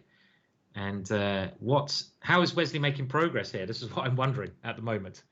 So how do we get... queen c8, queen b7 might not be enough here, as queen c8, king h7, queen b7. Black can play king g8, I believe is the move. King g6, sorry, king g6. And queen b6, c2. And you put your king here to stop any white checks, right? So now exactly. The king comes here. So the white queen can't check over here, and the white bishop can't check here. Well, not in an effective way. So there's also no good way to stop queening. So this would actually seem fine for black. I don't know. Magnus is just so hard to beat, right? I mean, you get these positions, and it must be winning somehow, but actually winning is just really hard, and I don't know if it's winning. I think queen e6 he has to take at some point. Okay, so let's see. So queen e6 is played. He's gone queen d7 again. We'll keep with the game because of the time situation. Okay, but anyway, he has to take on e6. Yep. There is nothing else. And now c2. And now c2. I mean, you could also go queen d7, could you? I mean, queen d2, excuse me, just to try and get a little bit of cover. Or does a bishop come to f4? Oh, I see. So one of the ideas is maybe getting the bishop here. Yeah, but you always have d5. That's the issue. So after queen d2, I can play queen c8 check, queen b7, and queen b6. it's not entirely clear. I mean, I got this pawn on e6, but is this enough? Okay, so maybe your c2 makes more sense. It does look like they're repeating though. I mean, we're going to go back, and Wesley has gone queen e8 check, king g7. He's gone queen e7. He's going to have to do something different soon. Okay, he took queen e6. We're going to see it. Yes, now. We're going to see it. Good. I mean, white can make a draw at any point of time, so it makes no sense to repeat. Totally agree. And there might be a nice line. If you go c2, can I just take this one? I knew that you are going to suggest that, so I'm ready with queen f1 check. Okay. And I will show my idea first. And the idea, of course, is if you do get a queen, then I have this one. Oh no, queen h6. Sorry, I was mistaken. You cannot do that. And I wanted to play here, but even here is not so clear actually. Yeah. But queen h6 is there, yeah. Queen h6 at some moment. Well, Magnus did not go c2, and he's instead centralized. Well, he went queen d4, which is, I guess, a more centralized square than d2, with the same idea of attacking f2, counterattack. I think the main point was to defend the bishop on b6. It was meant against queen c8, queen b7, queen b6. So that was the point. Yeah. Okay. So what do we got? Okay. Well, we have now. Is it queen e8, king here? What's happened? Let's have a look. Has there been a couple more moves? So queen d4, queen e8, and it does now look like, okay, queen f6. It's going to be a draw. I mean, if you can't get the bishop in, which you can't now, it's a draw, right? Because you need the second piece to try and attack. But if you ever get it to c4, then d5, it doesn't make any difference. I'll just put that on the board. Sure. d5, and well, it hasn't helped. And this is the main, I think, point of the position, that bishop just can't get in. So white, I think, will be taking a draw because now black has this strong idea of queen takes f2. And queen g1 mate even, that's the main problem. So. Yeah, it's a big problem, right? So Magnus is going to survive again, right? He's going to survive again. I mean, in this game, simply c takes b4. I mean, when your opponent is offering a pawn, just take it. Okay, so let's go back there. I mean, I probably would have played like Wesley there. Okay, maybe we can just wait a few minutes. Yes, probably they are going to finish in just like few moves. King h7 played. It does look like it's going to be a draw. Wesley pushing a lot in this game, and there's no way to get the bishop in. I mean, if you try to get the bishop in like this, it's too slow now because you're actually going to have the cards turned against you with the queen coming down to g1. And without that bishop coming in, I think queen e7 check, king g8 played. It's got to be a draw with the queen just. Yeah, he can give bishop c4 check, but it doesn't really help after d5. After d5, and there's nothing clever here, is there? No. It's better to not get checkmated. Yes, that's a good bit of advice. It's better not to get checkmated. Words of wisdom from Harry today. So it's better to not get checkmated. And I think Wesley realizes that. So of course. He's taking a draw. By the way, if you're wondering what's going on after this one, we're halfway through today and there's 2 more games to go. And they're very exciting games so far. And Magnus, if he draws this game, is going to be 1 point up. So Wesley still needs to win. I don't know if he's going to try the ending with queen. No, that's lost. That's lost. Yes, c2. the c pawn just comes. He shouldn't do the ending. That's certainly not even worth a try. It's got. I think don't get checkmated and don't lose immediately is what you do here, right? So I think this is not the time to try more, because I think the moment was c takes b4 when he could just be 2 pawns up. Yeah. And the attack. With the knight on g3. Can Magnus try to win now? No. No. Okay. Right. I think you are enjoying the. Play king e8. No, but if he plays king e8, okay, I'm going to try just to make it a little bit more. Can he try to run his king away? Okay, let me think. So Okay, the issue is I can play queen, but how can you run? I'm not sure I am running. I don't think I Yeah, am. so queen e6. How do you want? Okay, so I'm gonna try king here. Okay, well, I think actually queen c8 being played even just stops this, right? Because you can King always e7. King e7. yeah, it's king e7. This is what I'm thinking. Can Magnus suddenly, like, Okay, now he is playing for win, obviously. yeah, But but why did did this Wesley do happen? this? Did this happen? It did happen. Yeah, it Oh, happened. This come was on. But why did he? I mean, let's go back. I just want to go back to this position. Why did Wesley do this check? If he wants to get a draw, he just goes. He don't allow Magnus any chances, and you just do this. You don't play what he's playing at the moment. What he's playing at the moment is kind of crazy. I mean, he's gone No, Queen c8. this makes no sense because No. okay, what are the chances? I mean, what is the plan for Black here to keep the game going? I mean, come on, now Magnus is playing for win. Yeah. I mean, this is absolutely unbelievable by Wesley. I mean, he hasn't got much time left, but he could have taken Yeah. that easy draw. Maybe he's so upset that he didn't win. He's just playing a little bit recklessly because now it's game on with 16 seconds. The Black King is Okay, actually very safe. most likely it will be a draw, but there is absolutely no point Yeah, yeah, for you know. yeah. I mean, certainly Black, who has the threats. He's got the queen, and he's got the c pawn. This is the problem, and the Black King might now come to b4 in a lot of lines. So Wesley's on Oh man, defensive. He's this on the is defensive. crazy. This is Yeah. crazy. If he loses this, it's kind of over today because it's going to be 2-0 to Magnus. So I So got really bad decision there. Queen g7, King h1, something like Queen e5, followed by Bishop c7. I don't like this at all. Yeah. Because you can't get the queens off, as Harry pointed No, out. yeah, You that's the want to main get the queen. problem. If you could do this and you didn't fail to c2, you'd be fine. But c2 queens. So with the queen in the middle of the board, Magnus is now dominating the board, and he just has an easy idea of checkmate. This was I mean, it was bad psychological.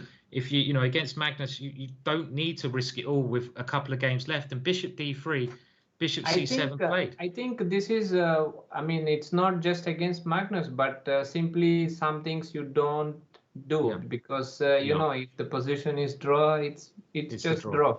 Yeah, yeah.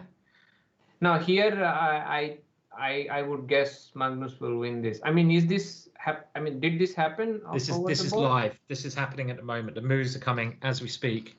This is all live moves, and this is yeah, all happening. This is not good news for Wesley because you know this H pawn and C pawn with you know some end games could be quite dangerous for White. Yes, even if the queens come off the board now, Black could be winning with two passed pawns in the opposite coloured ending. White has a very useless passed pawn. Yeah. And the moves are coming very quickly here. So they do get a bit of time, 10 seconds each move, so they've built up their clock. But one thing that Wesley has got is an active queen and bishop now, so this gives him some chance. And no, I mean if Black wants to make draw, it's pretty simple: Queen c1, Queen g5. I think Magnus will think a bit, and if he doesn't see anything concrete, he is going to repeat. Because the point is, if White manages to capture the c6 pawn, he can always sacrifice the bishop for c3 pawn, and Black cannot win this endgame with bishop, dark square bishop and pawn on h6. Right. But he's gone here, so he's relying on his king being able to escape the queen somehow. He's either gonna try to go some way like this with his. Shall I tell you a cute mate? Yeah, please. Yeah. Queen g6, king e5, f4, king f4, queen f5. Very nice. It was always nice. Yeah, very nice. And if I take with the queen? Okay, of course it's not mate. Queen f, yes. But this is still it's risky to both kings. A little bit crazy, yeah. A little bit dangerous. Well, that's probably why after the check, he's gone back to e7, and now queen to g3, a passive defensive move. Goodness. You don't want to play moves like this. No. When you're in, if you're forced to defend, it could be really bad. But I suppose the other thing is the queen has the way of coming to c7, so it's got some aggressive ideas at the same Well, time. c2, of course, he has queen c7. Yeah. Yeah, this is okay. I mean, this is fine. But probably Magnus will play queen c1 and queen g5. Okay, it's enough adventures. Okay, so if Magnus tries this check, I'm guessing king here is King e2, king g2. Sorry, king g2, king g2. Just king g2. Yeah. Okay. Well, another move's been played. Magnus has actually now moved his bishop to f6, so he's gone bishop f6 instead. So queen c7, he wants queen d7. Descending. This has been played. It's been played. Okay. And he's relying on two passed pawns to give him some. Yeah, this is. Still a draw if the queen's come off, do we think? Yeah, queen, he hasn't risked it. He's gone back with. I'm sorry, that's a hard one to say with a snap decision, and I think that's what Wesley was thinking.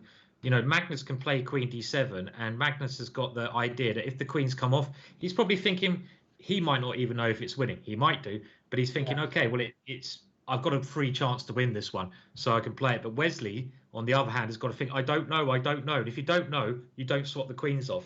Now, actually, I think that's lost. If you swap the queens, I think that's lost. I mean, unless I'm missing some. I mean, it looks really bad, yeah. With these kind of ideas. If king has to protect the pawn on h file, just the black. Yeah, exactly. You drew all that. Fantastic.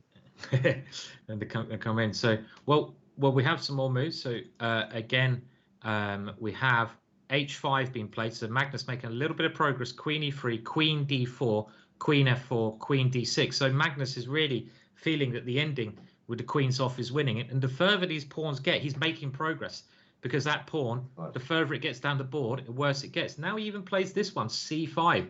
So he's getting greedy. He's fixing the pawn here, and he's making sure that pawn can never be taken. He's saying there's no checks you've got here. Actually, he can't even take the pawn on h5 because of c2, like bishop g6, queen e5, bishop h5, just queen e3 and c2. And c2. Queen so, I mean, once Magnus gets h4 and c3, okay, white simply doesn't. White just has to hope for some miracle to escape. I know. And the other idea of this, maybe he's cutting out this check. Yeah. Well, actually now king, he doesn't block with the queen. He moves his king back, and he's allowing a check. But I think another thing is he realizes king on b6, I'm thinking, it is a pretty safe square, because the pawn blocks, the queen blocks, and if white runs out of checks, which he might well do, let's stick with the game, it could be, of course, really bad. So we have one check, king c7, and now bishop e4. So white is trying to keep the checks alive. Just h4. h4. Here it comes. No, I mean, with queen on f6 and bishop on queen on d6 and bishop on f6, I do not think it's not. Nothing will happen here. That's the problem. There's no danger. Now I think it's pretty smart, because if he doesn't take h3 and queen d1 checkmate. So he has to cover h3, because let's just show that if the queen goes somewhere else, we have h3 and, well, maybe something. Here not this one, but something like this. I mean, king f1, queen d1 checkmate. Yeah. Okay, back to the game note, because queen h5 has been played, and it looks like white's just getting outplayed here. White is totally. Do you think we think white's losing here? I think, yeah. I would guess so. I mean, from where it started, this looks really bad. Maybe it's too late to say bad or good. It's just either lost or draw, Yes. Something like that. I mean, look at this play. This is nice. King on b2 is the best square black can hope for. I mean, I had one game against Jan from 2017 Grand Prix. Actually, my king from g8 walked all the way to a1 or something, and it was pretty safe there. And also there was a game between Gashima Ugar against Grishchuk, also similar king walk from g8 to some. Was that maybe in a Naidorf or something? Was that? Yeah, exactly. It was Naidorf, yes. Well, one thing you don't want to do is move here now, though. That would be a little bit too eager, because you're walking straight into Wesley's idea. I mean, the thing is, I guess Magnus is winning, but with queens on the board, there is danger, with little time, because queens are just so tricky, and you can get yourself in some problems. And now he can play queen f4 here, stopping that one and attacking the bishop. Yeah.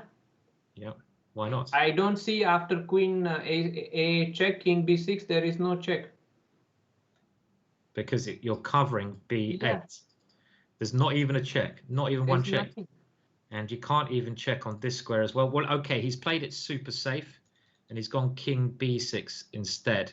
Bishop e4, and he's come back now. He decided that he was having a bit of fun, but it's a little bit risky. And he's decided, okay, I'm going to put my king where it's very safe, and he's going to try to do this. I mean, Wesley, for his credit, is fighting here. It's 1-0 the score to Magnus so far. But if Magnus wins this one, he's going to be 2-0 up today. I'll just remind everyone what's happening today. It's 4 games. He's now taken on f4, but it's 4 games today, 4 games tomorrow. But each day is pretty much separate. So if Magnus wins today, it's a kind of a new match tomorrow, where over the 4 games, Wesley has to win tomorrow. And things are looking very good for Magnus. So Wesley crazily allowing this position where he could have taken an easy draw. It seems he's okay. Now he's okay, I think, because after king e8, bishop g6 check, and white will pick the c5 pawn with check. Right. Yeah. Oof. Now, the only point is that white should exchange the queens and remove the c5 pawn. It's draw. Yeah, now just queen d6 is draw. Now you can take this. Yeah. Okay, and he's thinking about this now. He's just making sure. He's decided not to. Oh, come on. He's gonna keep it going for more time. He's gonna keep it going. Okay, but even queen e5 is possible. Oh, but what is this? Queen e8, queen f7, queen 8. But it's mate. Mate, is it mate? Queen e8, queen f7, queen h7, queen h5, queen f5. Checkmate. It's mate. It's mate. He's blundered. What? He's blundered into mate. I mean, we both saw that. Unbelievable. Magnus has just blundered into checkmate. What on earth was that? I mean, oh my words. Where I get him on the webcam. That is, he was pushing. And look at, oh my, he's going to be so annoyed. I mean, after this move, queen d6, queen e3, you've got to be careful. That's what I'm saying. With queens on the board, you've got to be careful. I mean, king d8, queen e5, you've got to show a bit of respect. And this is quite easy to see, that the queen just comes around here. It's only a 4-move mate.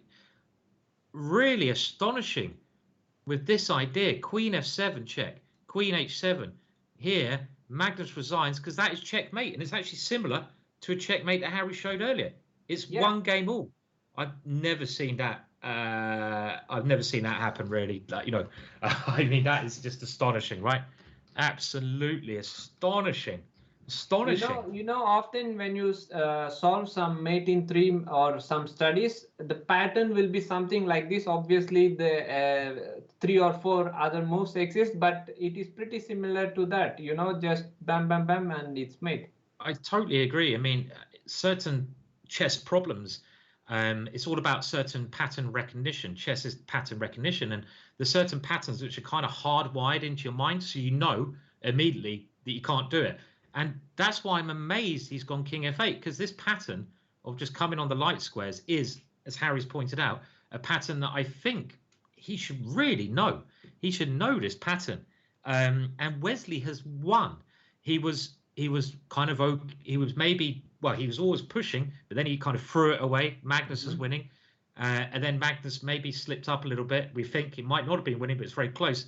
And then Magnus has done one of the biggest blunders I've ever seen him do, Harry. I mean, although the positive side is, where Peter was mentioning, Peter Leko, that he wanted Magnus to lose at least 1 game so that he would play his best chess instead of, suffering and making draws in the previous matches. But I mean, we should not be harsh. I mean, this is not the way to lose this game. Okay, he was worse, but I mean, this checkmate is not is not a good end to this game. It's not. I mean, it's quite shocking. Let's remember, everyone. It's very intense here. There's no time for either player. Magnus has been trying lots of different things. He probably sort of just has a little slip, not realizing there's suddenly danger. I'm sure as soon as the queen came down to e8, he knew he's just made a really bad thing. I doubt it was a mouse slip. It does happen. I mean, I guess, guys, that should give us all some kind of confidence that it can be mouse slip. Yeah, it could be a mouse slip. It could be. I mean, I'd be very interested to know if that was a mouse slip. I don't see him playing that without a mouse slip. But it gives us a bit of confidence that if Magnus can do it, then, well, we can all, he is human after all. He's not a god. He's human. So it's sort of a yes. Oh wow. Actually, he had one mouse slip in game one, not from the knockout, but the preliminary phase. So yeah, I mean, this mouse slip, I had once mouse slip against Jan. And in round one, he did it against Jan as well. So Jan does well with the mouse slips, right? No, but he was gracious and he offered me a draw. I mean, it was very kind. It was maybe slightly better for me, and then okay, of course, it's clear I blundered the rook because I wanted to place it on c6. It went to c7, Oh right, okay, so it was quite clear. This is one of the things with modern chess, mouse slips, and it's something that there's not really an easy answer. I mean, you can put something where you could have to confirm your move, but that just doesn't make really any sense at all. No, the issue is confirming move takes a lot of time, and especially when you are low on time, you can't be waiting for confirming the move and stuff like that. Also, when you have a good mouse with, I mean, fast mouse, there are always such chances. When you have slow mouse, you don't have chance to make such mistake, but then you also lose a lot of time for each move. Do you know what? I actually brought a gaming mouse once, and it cost me a lot of money, and it's supposed to be the super speed gaming mouse. I tried it, and I didn't like it. I like my £5 mouse from the service station, the garage. I found it much easier. It was really clumsy, but for some reason I was much quicker with it. When I had this gaming mouse, I'd do the smallest of things and the mouse would zoom off and it'd be like, I think it's called DPI or something, so where you can switch the speed. Yes. Of course, it's better when you are playing some video games or bullet and stuff. But you got to be really good with the mouse, otherwise you are just going to, you have zero chance. Yeah, definitely. Well, look, guys, it's been really exciting so far. I think Harry, he's been with us for half the tournament now, so we will shortly say goodbye. I have to say, Harry, it's been a real honour to have you on. It's been very enjoyable. So I would like to massively thank you. And just before you do go, let's, Harry, who's been 2770, one of the top players in the world. He's got 2 Chessable opening courses out. One just came out very recently, and it's going to give you guys a full, nice, aggressive repertoire against e4, and it's based on c5. And knowing how good Harry is at analyzing, and you can see here his explanation. If you buy his course, you'll have a weapon for e4. So go and check it out. You can see the link is in the chat. It's half price at the moment. And if you're unsure, you can check out the short and sweet course that he's got. So there's some real bargains there.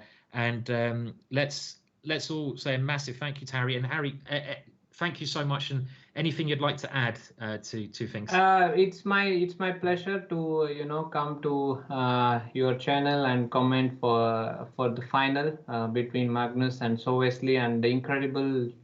Both games are just incredible, and I see it as a exercise to keep myself in shape. So yeah, it's nice for me as well, and I hope I'm fine with the commenting part. That's not my main. You've done brilliantly. You've done absolutely brilliantly, and you pointed out some great things that I certainly didn't see, and some great explanations. So you've done a fantastic job. Well, yeah, very good. Thank you so much, everyone, and yeah, I hope you enjoyed the next remaining 2 games. Thank you. Thank you, Harry. So I think what we're going to do now, everyone, we're just going to take a short break. It's halfway before the 3rd round starts. It's 1 game all, really exciting, and we'll be back in like 2 to 5 minutes for the 3rd game, and a bit of time for a halftime break, so you can go and grab yourself a course of coffee or something, and we'll get set up with someone else. So it was not a mouse slip, we're being told. It was actually a blunder. So we're just getting a bit of information there. Unbelievable, but a massive. Let's all say thank you to Harry again. Everyone's saying what a great job you did. We're going to break now. We'll be back very soon.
Hello again. So from Harry to Sally.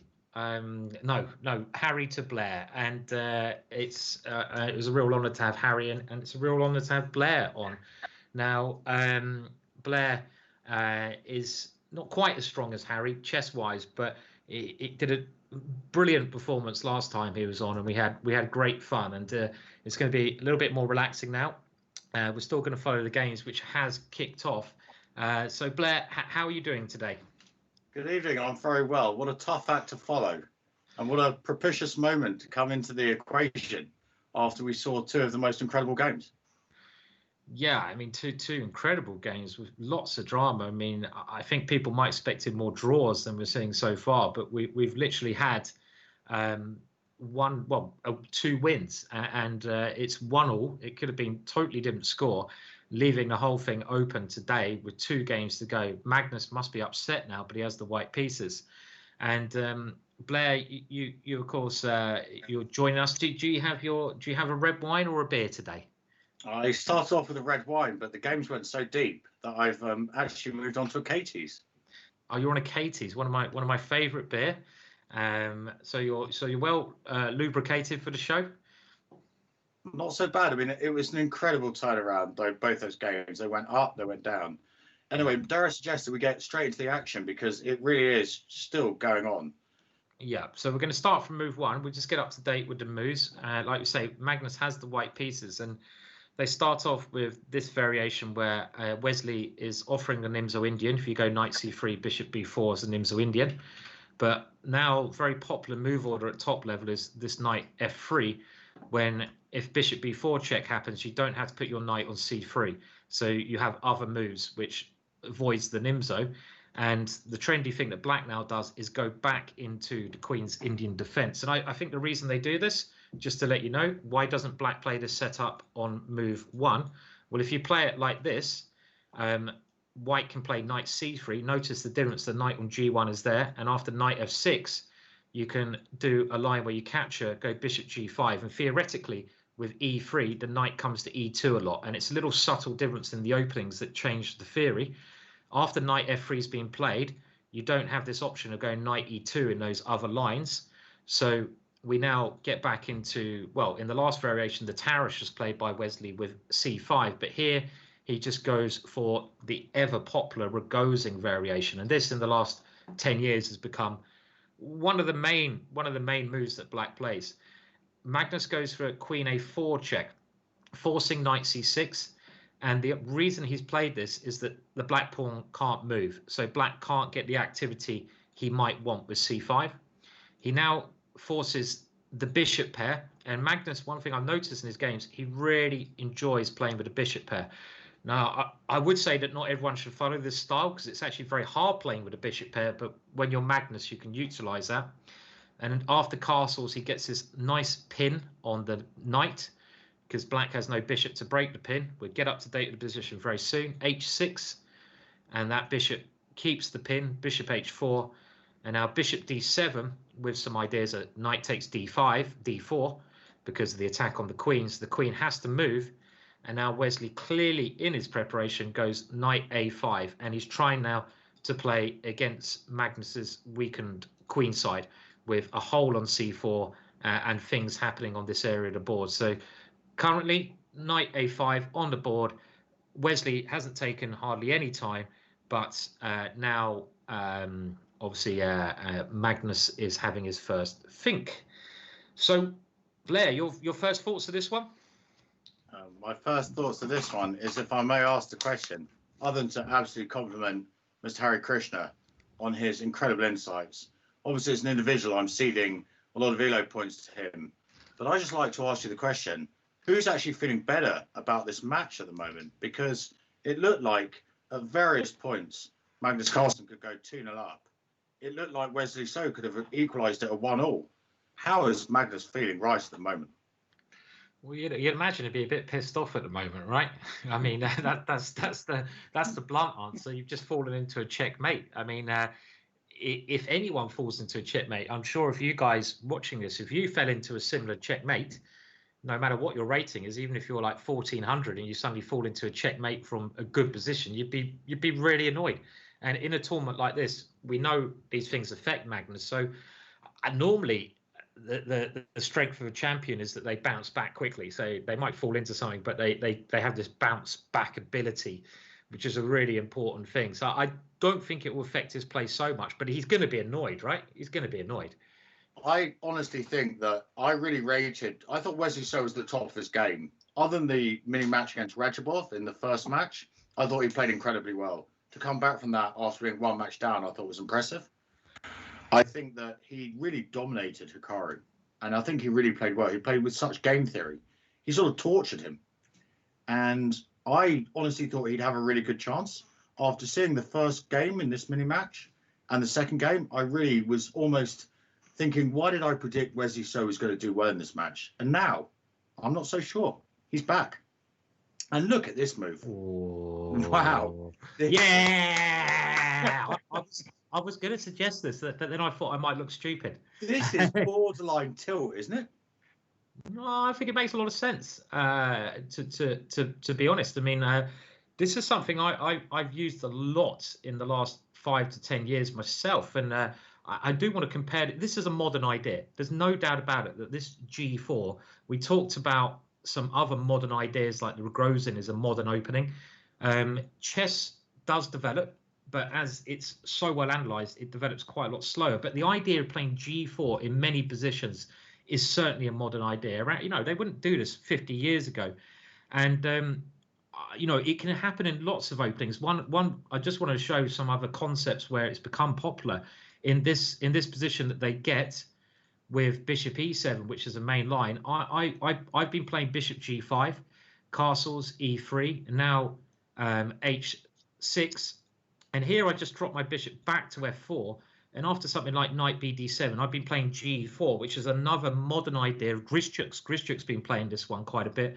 Other aggressive players like Mamedyarov, it wasn't seen 20 years ago. Similar idea that you use the H6 pawn as a hook. This pawn on H6 is basically a hook. If the pawn was back on H7, the whole point of G4 loses a lot of its worth. But now, let's say black tries to counterattack in the center. You play G5, and again, you're forcing the black king to open itself up. Because if the knight moves, we just take on H6. We have a G file to crack down on. But if you take on G5, you take the knight. And again, we have the G file. And I've had lots of success with the maneuver of queen coming down here. So it is a modern idea, this whole G4.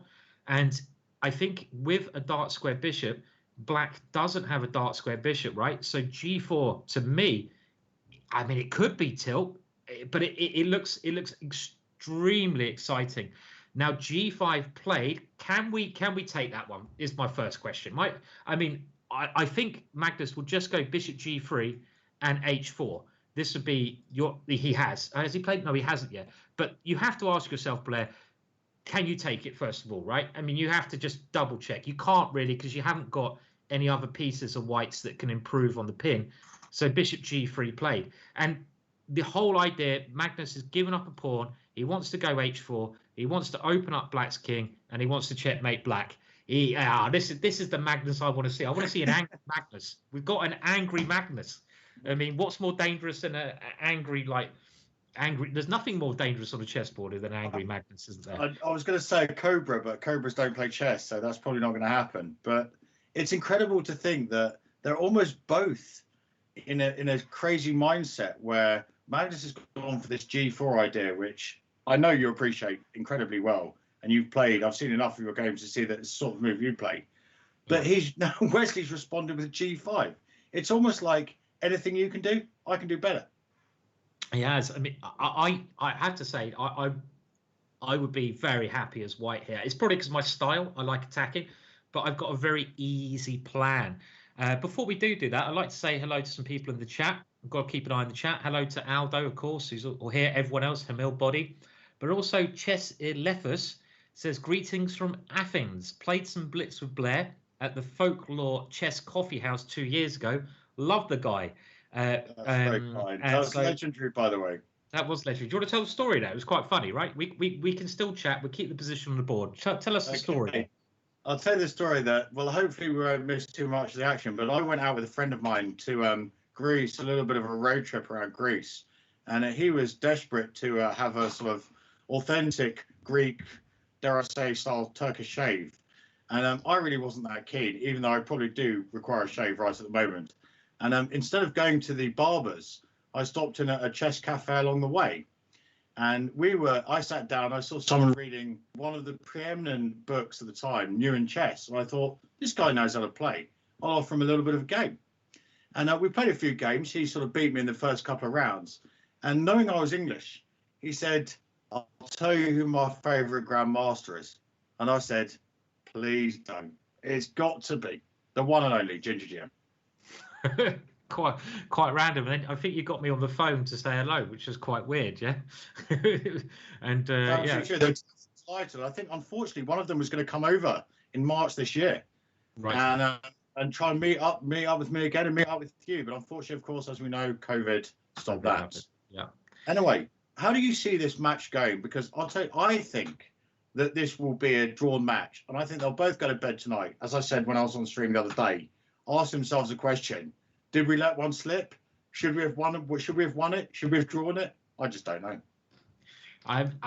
To be honest, Blair, the way this game is going, I'm not sure it will be a draw match, because I certainly think that this is a long way from a draw. I mean, this is about as crazy gets, right?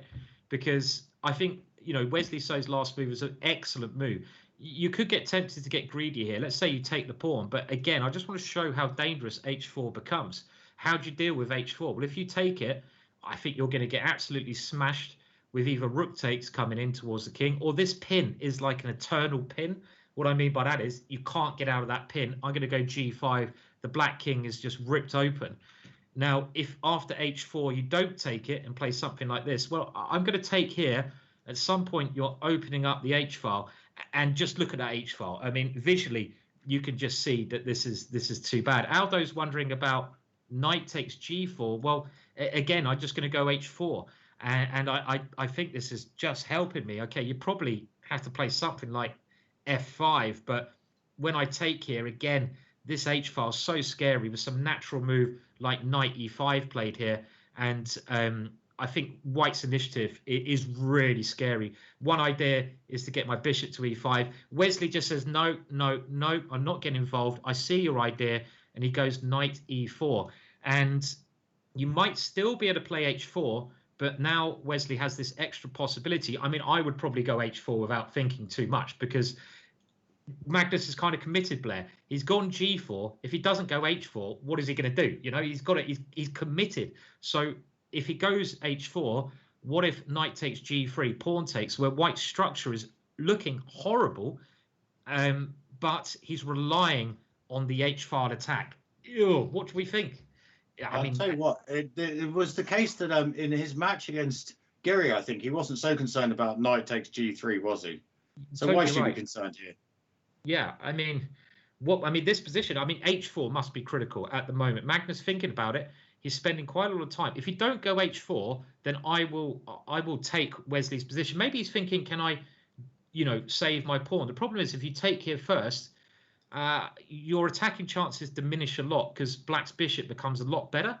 And if you're going to play a move like g4, you're basically committed to going all in with the attack. There's no point playing g4 and then backing down. It's like, okay, do you want to fight? Do you want to duel at dawn? And you get your guns out, and as soon as you're about to fire, you're like, well, hang on a minute. Should we just go down the pub instead? Which actually sounds like a much better option.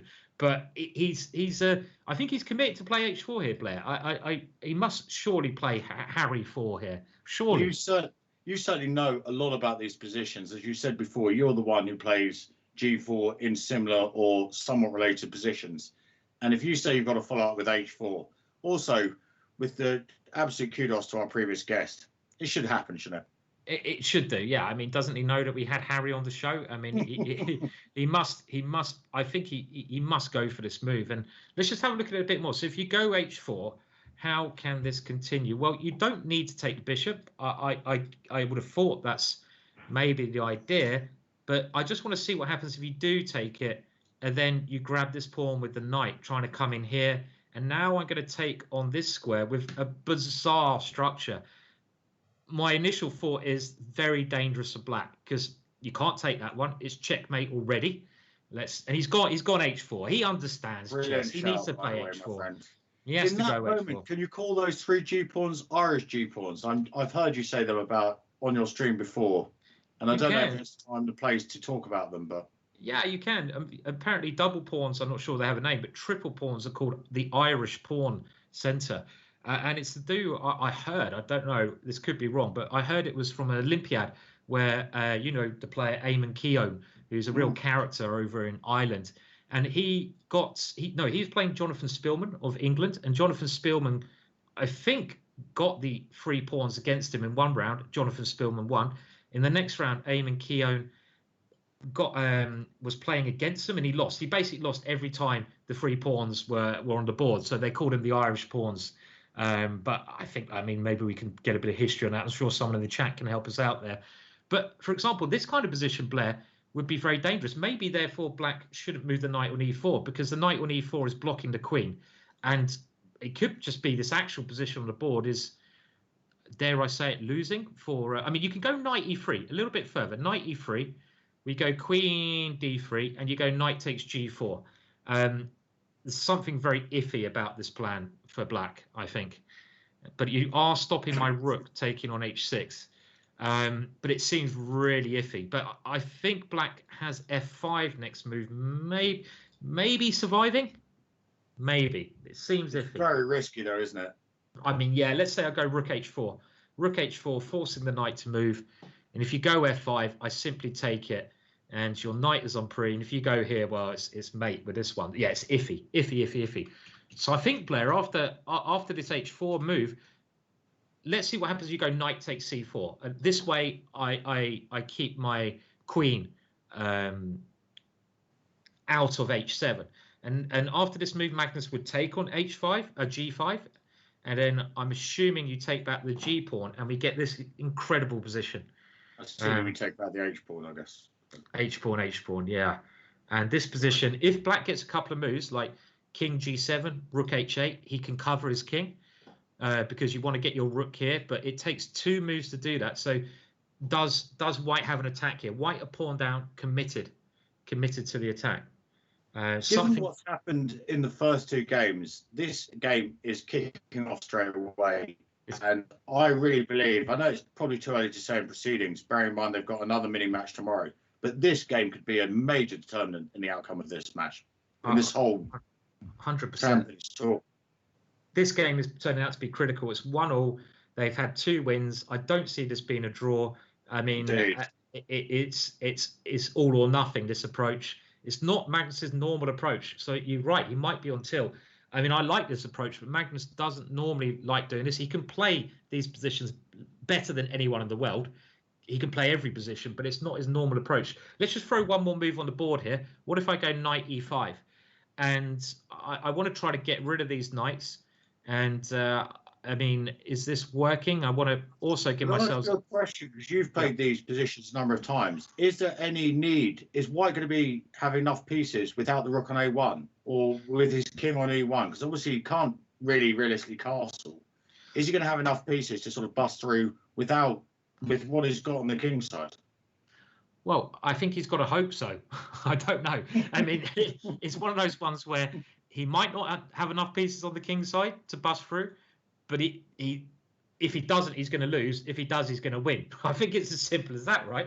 Because you've got to play bishop g2. Maybe you can castle eventually, but you just got to go with what you got. And I'm looking at this position after knight e5, and it's confusing the hell out of me. And I'm just saying, what does Wesley do though after knight e5, Blair? I mean, you can't ever move this knight. Just let me check what your plan is, just for my benefit of mind, peace of mind. So, well, my basic threat in this position is the simple knight takes c4, pawn takes, queen takes knight. So I'll just put any random move on the board. This one, you can't move this knight because of checkmate, but of course, I'm just winning the piece here. So that's my first threat. Now, if you take my knight, which is maybe critical, then I'm going to take with the bishop. And again, I've got a threat, rook h8 checkmate. There's only one way you can deal with that. If you go here, then rook h6 is the simple way to win, just winning the knight. So you have to play f6, which is forced. And now the key idea will be, first thing I would personally look at, I don't want to retreat. F6, of course, yeah. Sorry? You can play pawn to f6, of course, right? Yes. Well, actually, back to the game, because hang on a minute. He didn't leave his knight here, which I'm a little bit surprised about, because that knight looked like a good defender. He's actually gone. Knight takes g3, pawn takes, and now he realizes that he's got to try and stop the h file from opening. He's taken on h4. And what is the idea if I go rook takes, Blair? Let's say I go rook takes. Rook takes looks natural, right? Let's go rook takes. So the way you played it doesn't actually stop the h file being opened or suddenly being pressured on, does it? Right. What is Wesley's idea if rook takes h4? Is it just king g? I mean, if you go queen f6, then I go g5. And maybe here you can go queen g6 or something. Wesley would. Obviously, the idea behind g5 is to open up the attacking lines towards the black king. Yes. I mean, I want to, in this position, force something like this so my queen can get in with checkmate. But I think Wesley would love to get the queens off, because then his queenside play comes. So queen g6, getting the queens off, seems annoying. I mean, but there's another move here, Blair. I don't have to go g5, obviously. I think a very strong move is knight e5, because I'm threatening your bishop, and I'm going to go g4 next move in a much better way, I think. So, okay, well, he hasn't done this. Wesley has played another idea to try and defend king g7, and now g5. Sorry, Simon. In your experience of these positions, is White quite all in yet, or is it a case of, like, if he doesn't checkmate, he's going to end up losing because of his pawn structure, the fact I think he's down on a pawn, or effectively almost going to be down on a pawn, or is it a case of he's still got some opportunity to bail out? I think he's got an opportunity to bail out. I mean, at the moment, I think it is equal on material. The problem is if his attack doesn't come through, he's got a lot of positional problems on the queen side. So you can see he's got double pawns. Black's got a lovely knight. His pawn structure over looks bad. So it is a kind of position where you certainly don't want to bail out, swap the queens off. By the way, hello to Bjorn in the chat. Hope you're doing well, mate. Good to see you in the chat, and I hope you're all doing well on this Sunday. And of course, everyone else in the chat. Let's just say hello to people in the chat. Kingsfisher, glad you're here. Chess Dude Guy, I hope everyone's enjoying a brilliantly exciting day of chess today, and it really is. It's amazing. Declan Walker, Battersea Chess Club have even got their own thing. Best chess club in the world. When they open, hopefully we'll be back there. Now, knight e5 played anyway, and I like Simon, before the game gets too deep, yeah, I'd like to engage the chat. And I've had some very fortunate predictions of, like, Magnus winning games when he has won games in these sequence of matches in this Champions Tour. I'd love to know what people think in the chat. Let's put our cards on the table and say who thinks this game's going to be won by White, it's going to be a draw somehow, or it's going to be won by Black. What do you think, Simon? I mean, I have to back the G4 man.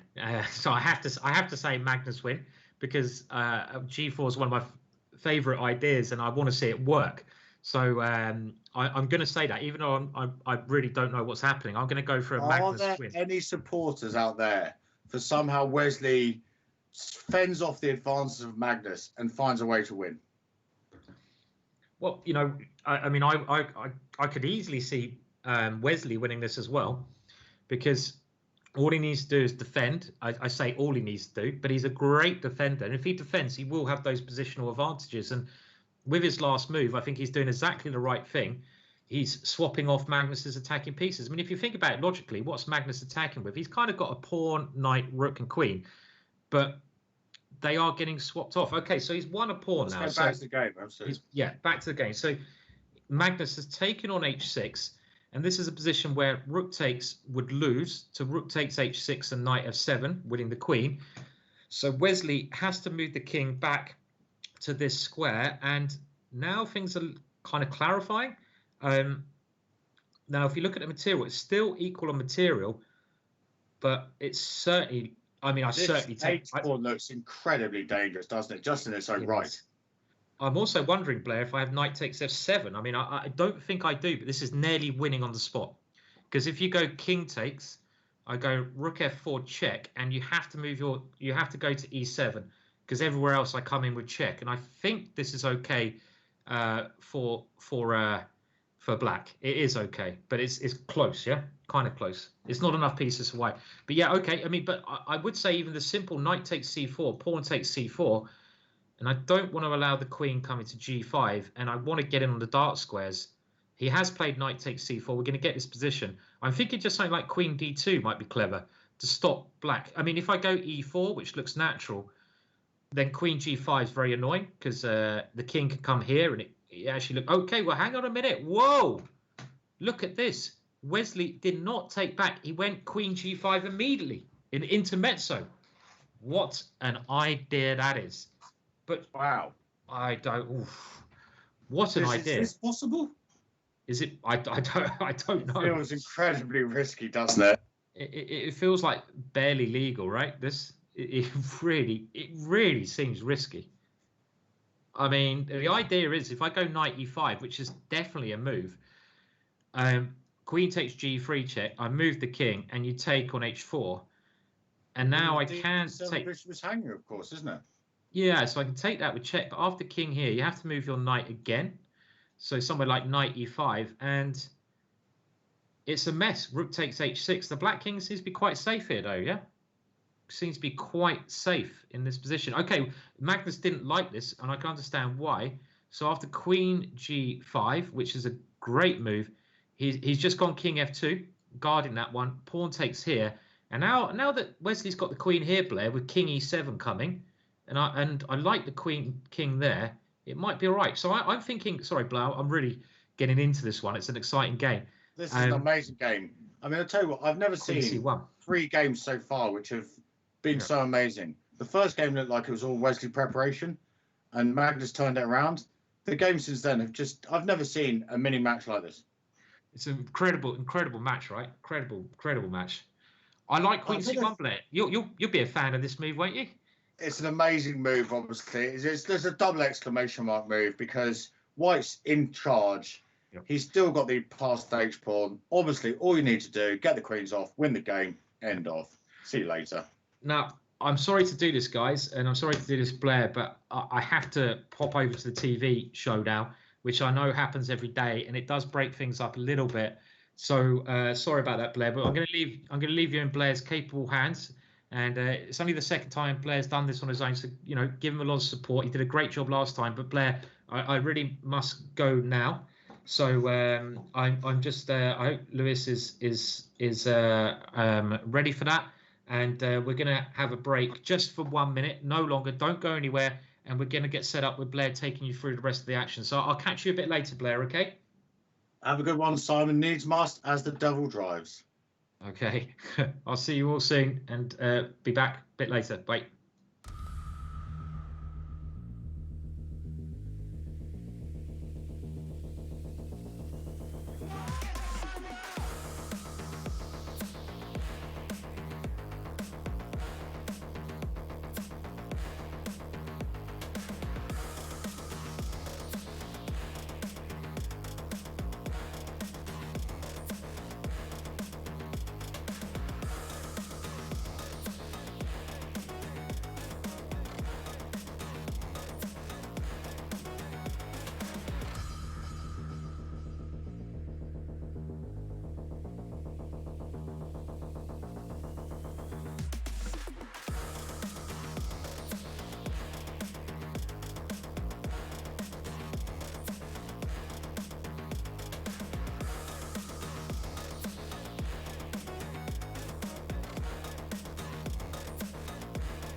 Well, good evening and welcome back. It's Blair Connell here, it's one of Simon's very good friends. And I was a privilege, like you guys, hopefully, to listen to Pentala Harikrishna talking about the first two games in this mini-match. And I've got to be honest, I haven't seen the like of it. In the first match, Wesley So was really relying on his preparation, but somehow, maybe it fell a little bit short, because he was relying on his computer preparation, and Magnus somehow turned the tables on him. And he was able to go on and win that game in a very tricky situation. In the second match, it looked all over, like Wesley So had turned the tables. But Magnus held in, held on, and he missed a good opportunity. He played E5 when he should have played Bishop D3. It looked like Magnus was almost pressing for the win. He was almost going to close out today's match. But he made an inexplicable blunder. And it actually makes me feel a little bit better about my game. And it should probably make you feel a little bit better about your game at home. To be able to be in such a strong position, having the psychological edge, be 1 point up, and then it's almost helpmating yourself is a crazy situation to be in. Excuse me. As Simon's left us, we moved on to game 3, and we had a most incredible situation. There's every reason to have expected the two players to have played out two very short, quick, very anodyne draws. But instead, Magnus went G4. Not contented with that, Wesley So matched him with the G5 push. And I have to defer to Simon's judgment here. He knows so much about these positions, and he knows that White had every opportunity to perform very well in the situation. Unfortunately, we cannot have the live position on the board, but I do have access to the live position on the board. And it turns out that, here we go. It turns out, as we see the evaluation bar is there, Magnus is going to do what Magnus does best. And if it was Friday, I'd salute him because it'd be switcheroo Friday. But it is the case that they both went absolutely banzai here. Let me ask the chat as Simon's here. And of course, we don't have a player as strong as Harikrishna. We don't have a player as strong as Simon. But we do have my sort of psychological insight here. Who was going into this third round game feeling stronger? Who in the chat was thinking Magnus was disappointed because he had an opportunity to almost be 2-0 up? Who was in the chat thinking, well, Wesley had a chance, he blew it, but then he got his chance again? Once again, I see that Hamel Body's saying there's blunders from both sides, and there have been blunders from both sides. It seems to me that objectively speaking, this has not been the strongest chess, but subjectively speaking, and from the perspective of being a mental challenge, this has been incredibly tough on both the players. And I, for one, am not quite sure how this is going to... I'll tell you what, now if we join it live, Magnus, his last move has just forced resignation by Wesley. His past H-pawn, his past G-pawn, the supported pawns are too strong for Wesley to deal with. And I've got a question for the chat here. I've seen before when they've played a mini-match, Wesley So has been discombobulated, a word that Simon loves. Will he be able to put up any sort of fight whatsoever in round 4, or will he simply acquiesce to Magnus's far too strong game theory and conversation? It's a discombobulated. I have got a bad feeling that Wesley is going to be so upset about his lost opportunities, that Magnus is going to be able to play out a fairly straightforward draw. We've seen it before when Wesley needed a victory against Magnus in the previous mini-match, and he was literally so upset with himself that he missed opportunities, he couldn't make anything happen, that he allowed Magnus just to repeat moves. I was incredibly impressed with Wesley So in the semi-final, in the first match against Hikaru Nakamura, excuse me, that his game theory is incredible. I was listening to Harikrishna say earlier that Wesley So didn't always play the best moves, but what Wesley So did incredibly well in game 4 of the first match was deny Hikaru any active possibilities whatsoever. And I've actually never seen before Hikaru offer a draw in a must-win game by playing Bishop E6, simply because he wanted to go to sleep and he didn't want Wesley to torture him anymore. So coming back to today's game, rounding it up again, we saw Wesley So try to out-prepare Magnus in round 1, which arguably he did, but then he stopped his computer at the key moment and he had no idea exactly that the game wasn't just over. So Magnus turned it around and won.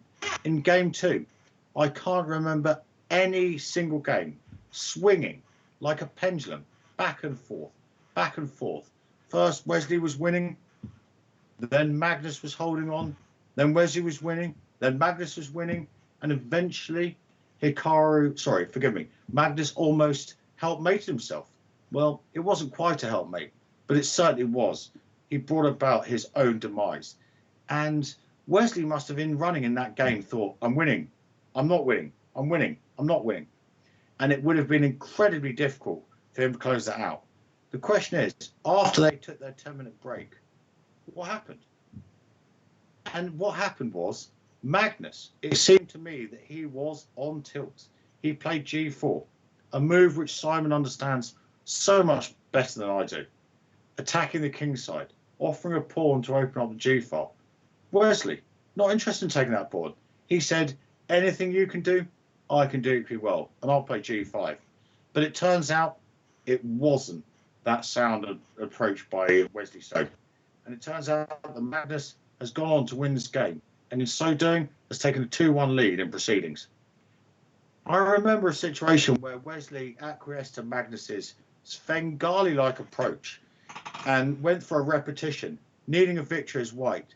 I'm simply concerned that Wesley will be unable to repeat the trickery or the beautiful play of round 2, whereby he got into this Italian game. Magnus made a terrible, terrible mistake by playing 3 bishop c5, when we all know that 3 ... knight f6 is the best move. Well, you'll hear more about that, Simon, when he comes back. I'm just concerned, will Wesley have anything left in the tank in game 4? Why don't I open up to the chat and hear what you've got to say? What's the opening going to be? ... Thank you, Elsie. I think Magnus is actually going to play a Sicilian defensa if it goes down to, if Wesley plays e4, which I expect him to do.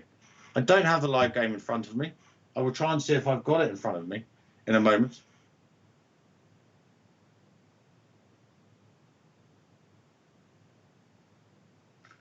So let's ask the question: Will Wesley put up any fight in game 4 whatsoever?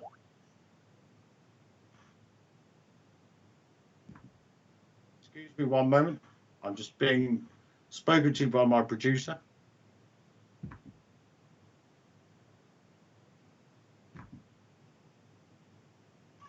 Let me just look. I've got to take a moment, just time out, just to find out if the game has started. Let me assure everyone at home, or everyone who's still tuning in and watching, that the game hasn't quite started yet.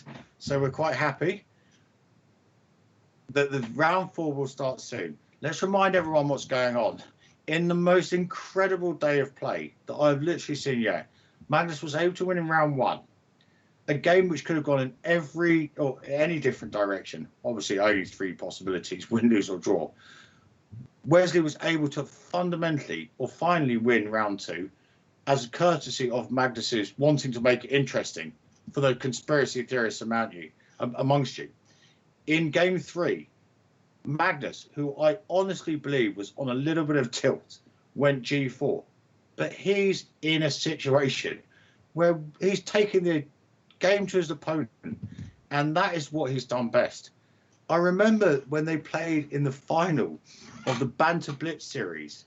I'm not sure if I can mention this website. I certainly can. Chess24. Magnus had a little bit of a wager with his friends, and he started off with one F3 and followed it up with King F2. That's even worse than transvestite opening, which some of you may know. Let's just remind ourselves what he did here. As white against Wesley So in a best-of-8 match, he started off with one pawn to F3, a beginner's move. He followed it up with two king to F2, not developing. And I remember watching this live and Wesley So saying to himself, or saying out loud, in fact, if Magnus wins this game, I'm going to quit chess. Well, he didn't quit chess. And right at the moment, he must be asking himself the question, why did I not quit chess? Because if I've literally got to have this guy who can do anything against me and still win the games, then it's really hard to establish any foothold in proceedings if that's what's going to happen. At least in this final situation, Magnus didn't rely on trying to tilt Wesley, but somehow he's managed, and he did it against Giri in the quarterfinals. He did it against Nepomniachtchi in the semifinals. He looked vulnerable, but the guy just finds a way to win and win and win. So, as Simon is still obviously being committed to his responsibilities with the mainstream, let's find out. Let's have a bit of input from the chat. Who thinks that Wesley So has got any chance to come back, not just today, but in the match?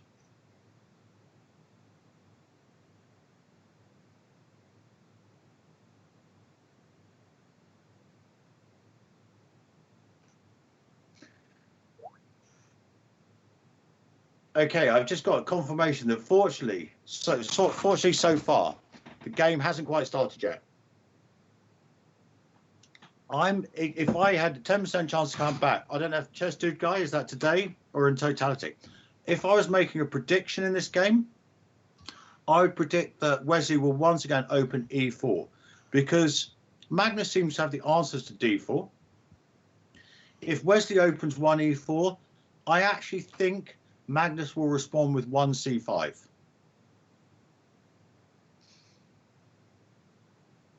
Okay, as I'm sure that you guys are as well as I am, we are waiting for our erstwhile host, Mr. Simon Williams. I am drinking a beverage that Simon Williams introduced me to, which is a Katie cider, which for those of you who don't know, is from the West Country of England. However, having said that, we are still waiting for the game to go. I reckon right at the moment, Wesley So is busy opening up his analysis books, his deep files, and trying to work out what the hell he can do in order to take the game back to Magnus. Sveshnikov or Dragon, they're saying. I think there's a good possibility of either. I don't think Magnus will go the Dragon because he only needs a draw. And I think he'll go for something a bit more solid. But nice ideas coming from the chat. I honestly don't think that Magnus will go with E5 because he really did get into a terrible situation in game 2. And Wesley really could have put him to the sword in game 2 without making it a nonsense, which he did. I think that people said along the way that the computers were saying that Wesley was probably plus 10, something like this. So I really think that Magnus is going to look for a way to demoralize Wesley more and more. Isn't it crazy that there's no draws in this match? Thank you, Hosraborn, for saying that. I think it's somewhat crazy. I think that the mindset of the players is the key to this situation. I think the mindset of Wesley was he was upset that his preparation didn't hold up in round 1. I think Magnus was delighted with that. I think that Magnus was hoping for a very solid, strong game in round 2. Unfortunately, Wesley's preparation, the way that he played the Italian, and I was watching that game live and I was watching the stream live, and I have to say, I'm about 2250, 2300, and I really don't understand these Italian positions from either side. I can comfortably lose those positions from both sides. It was a fantastic guest, Mr. Pentala Harikrishna, who is truly a world-class player, quite unlike myself. And he was able to explain to us some of the ideas and some of the concepts in the opening. But I would recommend anyone out there who's still listening, and I hope they still are, that playing e4, e5 as black, and then knight f3, knight c6, bishop c4, it's a very, very difficult, very, very subtle, very complex concept. And if you want to go out there and have fun, play a little bit of chess and enjoy yourself, just do something a bit more interesting. As a number of you guys who are still watching will know, Simon is a great expert in playing the Dutch defense, for example. It's far more interesting, far more entertaining, and you can get far more competitive games as opposed to just simply playing d4, d5, the Queen's Gambit declined, the Nimzo Indian, the Queen's Indian. These are games that should and will be played at the highest level. It's very difficult to understand and appreciate all the subtleties at our kind of guys level. You really need to have dedicated yourself to chess and to life in order to understand all the subtleties in order in these situations. So let's have a little look at what people are saying in the chat. So I've just noticed a comment there. Someone says, play the Iron English. Well, I know it's no time to be plugging things right now, but Simon has played the English opening 1c4 almost all his life, and that took him to the best part of Grandmaster level. So if he can do it, anyone else can do it. But we've now got a bit of a debate. Let's ask again the chat. What are people's favourite openings in the chats? Because if you need to go down, if you play e4, e5, and the Roy Lopez, the Spanish variation, you need to know so much about these sort of subtleties and the ideas. See, okay, let's have some good ideas in the chat. Elsie Dirt saying play the Jabava. I have to say, I learned the Jabava London system off Simon, and it added a good 200 points to my online rating, simply because I understood all the ideas, I understood the moves available, and my opponents fell into some of the tricks. We've also got an idea of the Nimzo. We've also got an idea of playing the Black Lion. Now that's an idea. I'm not sure that the Black Lion is entirely sound as an opening, but it certainly gives Black dynamic opportunities. Excuse me. I love the fact that people are always going to contribute in the chat. A username called Lick the Bishop is saying, play the Brazilian. Now, I'm not quite sure what that's all about. Now, Marcosi is saying, play Tigers Modern. Again, if you play an opening, which for 99% of us, 99% of us are not grandmasters. We're not that strong. You need to play something which you understand, something which gives you a dynamic possibility, something which you understand, and also can give some trickery to the opponent. So we have two ways of winning. We can understand the position, and we can move that position to our advantage. We can also be the happy situation where our opponent goes wrong. Someone's saying if someone hasn't understood this, in the Jabava London system, there is a very quick trick on move 4 or about move 5 with knight b5, and a number of your opponents will fall for it. Now, Moldy Dolphin, what a great question. Is the Benoni worth sinking hours into at 1600 to 1800 level? Now, that's obviously a much better question for Simon. At the Grandmaster level, it's not the most respected opening. At a sort of my level, maybe the guys level I'm talking to, it's an opening which I think has some dynamic possibilities, but I don't think it's ultimately worthwhile spending all your time playing. So let's get back into the game. I believe we've got a live stream. Wesley has opened up e4 as predicted. Now I'm saying c5 is going to follow here. And there it goes. Once again, I have been busy in Simon's absence polishing my proverbial crystal ball. And I don't know who predicted earlier. It has been an open Sicilian. And this is exactly what's happening. And here we go. This reminds me of the World Championship match between Magnus Carlsen and Fabiola Caruana, if I'm not wrong. Now, this is exactly where I need some really strong backup from people like Simon, from people like Harikrishna, because I'm not an expert at chess. I'm certainly not an expert at all levels of open theory. Thank you very much for saying I'm doing a great job. What I do believe I'm quite good at is some sort of predictive analysis of what's about to happen next. And at least I had the ability to suggest that it would go 1e4 and Magnus would play c5. Magnus is a brilliant game theorist, and he's not going to allow himself to get into the situation he got into round 2, where it won 1e4, e5. And frankly, Wesley So's preparation, Wesley So's opening that Italian game was far superior to Magnus. But Magnus doesn't spend his time, I believe, studying opening theory ad infinitum. He gets himself into positions and tries to play positions from there. So let's actually see what's happening in this situation. I've never actually seen this move before by Wesley So. He's played Queen f3, which looks to me entirely anti-positional, because he's developing his queen early. And I'm not quite sure what the idea of this move is. So I will actually ask for a little bit of help in chat. What is the idea of Queen f3, other than simply mixing it up and trying to get himself into a different situation?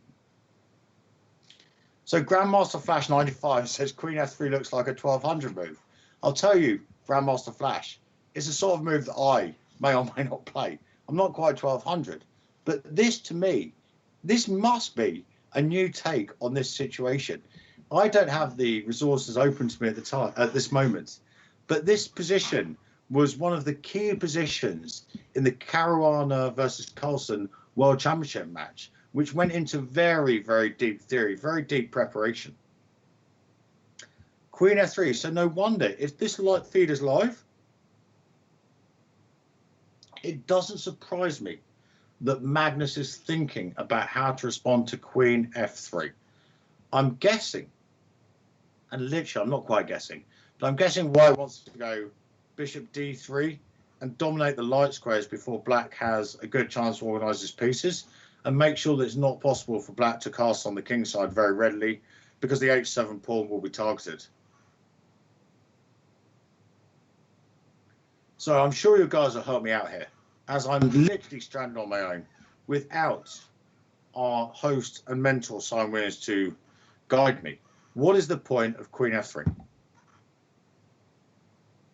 Marcos is saying he doesn't remember anyone playing Queen f3 against Magnus. I don't remember that either. This is an absolute new move to me. It looks like a move which is just a strange option. Someone's asked the question, what happens after Bishop e7? I'm guessing the White's idea after Bishop e7 is to play Bishop d3. And then if Black was to castle kingside anytime soon, the h7 pawn comes under attack, exactly. Our producer's saying Queen f3 looks crazy. And I really think it looks crazy as well. My simple reaction to this move would be, can Black play pawn to f5? Because that seems to cover everything in the center. And people are saying already, Queen c3 is the idea. Now, kudos and absolute respect to people who are saying this. The Queen c3. Now, I honestly think a one-move attack is a tactic. I'm a much more positional player. So people are saying the idea is to play Queen f3, maybe Queen g3 as well. People are saying the idea is to play Queen f3, maybe switch to Queen c3, with the idea of coming in with a very sort of straightforward, a very blunt approach.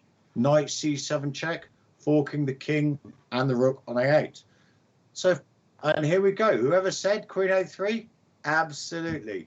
You've basically stolen my crystal ball.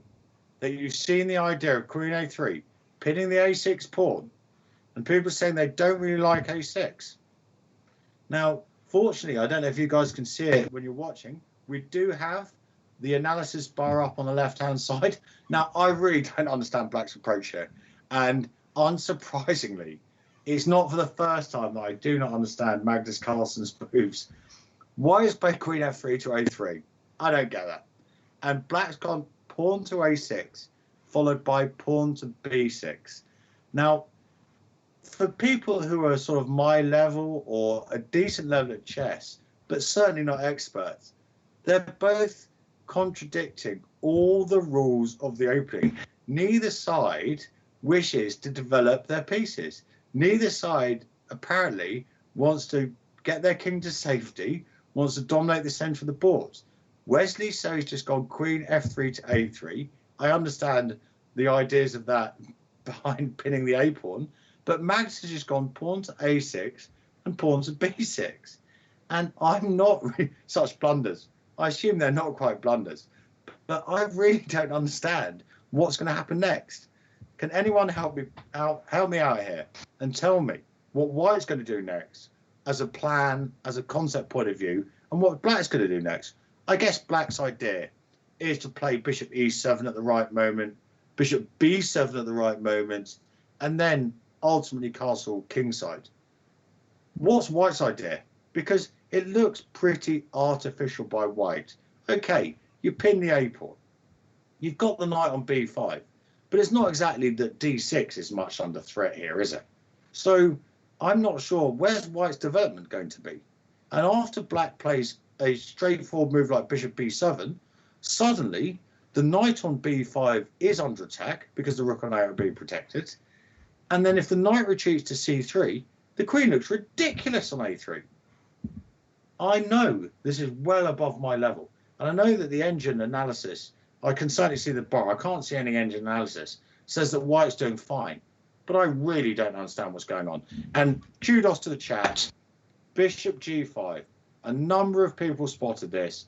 And that shows you why chess is such a beautiful game. I did not see this move. I did not appreciate this move. And that is a fantastic suggestion. A number of people saw that in the chat. Bishop g5, attacking Black's queen. And if Black was to take on g5, then of course knight comes to c7 check, forking Black's king and rook. That is literally the level of tactics I can handle.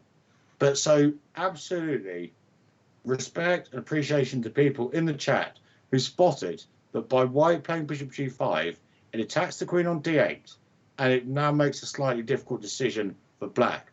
Obviously, the big danger here is that if Black plays bishop e7, the pawn on d6 will be a major problem. White could, of course, just simply exchange on e7 and win the pawn on d6. So, people are saying in the chat, sack the rook. As I say, I unfortunately, and like we all will do, we'd all benefit if we had the analysis or the computer analysis in front of us. I would happily say what the best move is here for Black. But I don't know if people can slightly help me out here by telling me what the best moves are for Black. But I suspect that Black, well, what can he do here? He doesn't want to, he can't really move his queen, can he? So therefore, is f6 any good? There we go. Neelam Barker, very strong player. Always helps me out and suggests that f6 is a possibility for Black here. So people are out there saying that f6. So what happens after queen takes g5? Is it that bad?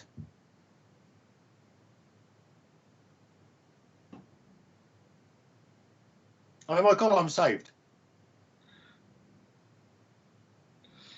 Hello, can you hear me? Can you hear me? I can hear you. Oh, that's good. How you doing? You surviving? I tried my best, my friend. Everyone's saying you're doing a fantastic job. That's very kind. Fantastic job. Look at that. I really don't understand what's going on in this game at all. Well, oh dear. Okay, we'll have a look. People are saying Blair is brilliant. Blair's amazing. Oh my God, you know, we can hear you too. Good. I guess I'm glad you can hear me. Buy that man a cider. I will hopefully have the honour of buying this man many ciders very soon. I think we're both looking forward to a cider day, aren't we, Blair? Absolutely. But Simon, why don't you start this game from the beginning? Because the one thing I did right was calling the idea to go e4 c5. I think that was when my absolute perspicacious insight stopped. Well, let's have a look. So we have a open Sicilian, and we now have the main move that Magnus played in the World Championships against Fabiano, and he's been playing this since the Shrezhnikov. And knight d5 is the move that Fabiano played in the World Championships against Magnus in every game. This is like the trendy move now, the way that white tries to get an advantage. And after we had a take here, the knight has two ways to go. Magnus tried knight e7 and knight b8 against Fabiano. He goes knight b8 here. The other idea is to go here and try to bring the knight to e5 later on. So this is like something he also played against Fabiano, because when you go, Simon, let's say, sorry to interrupt. I believe people are saying we can't actually see your live stream. Oh, you can't see the Oh, right, okay.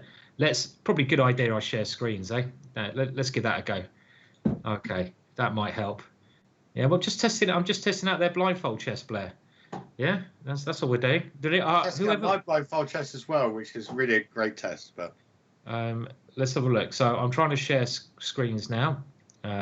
Is that working? Can everyone see my screen? My screen. Everyone see it? I'll wait until it comes up on the stream, and then we'll catch up with it. So, but you've been doing a good job, Blair. Here we go. Let's get back to this, because you can explain to me. I think Wesley So must have had this up his sleeve, this Queen F3 nonsense. Well, let's have a look. So, sorry, I was just talking about this position. Yeah, let's get to the current position, shall we? Because it certainly seems quite interesting. And after knight b8, a move that Magnus has played many times before, this Queen F3 move. What is this all about? Have you seen this before? Yeah, well, this idea of coming over to a3 has been seen in some other lines. For example, I think there was a game, Fabiano Caruana versus Magnus, which went something like knight here, c4, knight g6, right? Because black wants to play e4, knight e5 at some point, queen a4, and this is threatening a double check here. And now something like bishop d7 and something like queen a3. This kind of idea is sort of no. So I guess that's where he gets this concept from, to put the queen on a3, because d6 is a weakness. So I think that's why. But queen f3 is certainly a weird move, right? Let's have a look. So a6, queen a3. And now I saw you got to bishop g5 in analysis. Magnus plays bishop e7. It looks quite dangerous for black. I mean, Wesley's got good development, right? I mean, he's got the knight is a bit annoying. He's castled, and he's got f4 coming. Magnus has got his king here. This seems to be just good preparation. I mean, Wesley. Everyone says Wesley's one of the best preparers of openings anywhere. Now let's go a bit further. Bishop b7. So now you're threatening to take the knight because your rook is defended. So Wesley has to move this knight. Magnus needs to get developed, and now a key move, f4. Because the black king is there. If black can play a couple of moves, like knight c5, rook e8, king f8, he can get his king castled artificially. So f4 is trying to open up the king. Queen c7, Magnus defending. Maybe the queen's going to come to c5. Pawn takes e5, knight takes e5. That's a lovely knight, right? That knight is really, really strong on e5. And now queen b4.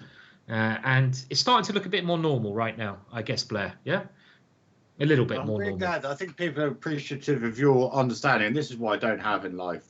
I certainly don't have in chess. Your appreciation of understanding about queen f3 to a3 to a4, and really appreciating what the concepts and the understanding of this opening is. Because I think it was fair to say that people in the chat, and like myself, I certainly didn't understand queen f3. I thought it was just crazy. It was like beginner style. It's like Wesley just went, do you know what? I'm done here. Let's just go mental. Do you know what you have that I don't have, though, Blair? No. A lot of cider in your belly, I think. You lucky man. And I'm kind of jealous. I want cider in my belly, but maybe I've got to wait a couple more days. But you know, we will. You get handsomely paid for your wisdom. No poverty claim here, but I do not. However, what I do need is a small comfort break, if that's all right. And I'll see you back in 2 minutes. Of course you can, mate. Yeah. Thanks very much. Have a good one. Yeah. Okay. See you back soon. So, thank you very much again, Blair, helping out today. I mean, it's great to have Blair. Blair, a good friend of mine, lives close to me. Hello to the chat as well. Sorry, I had to go for a little bit. And Monkey Chess. Hello, thanks for joining in here. And the reason that the last move was played is queen b4 has the crafty idea of trying to stop black doing what he wants to do. What does black want to do? Well, if you went bishop e2, which is like a normal developing move, I think black wants to get castled. So he doesn't want to go king f8 straight away because it gets in the way of the bishop, the king.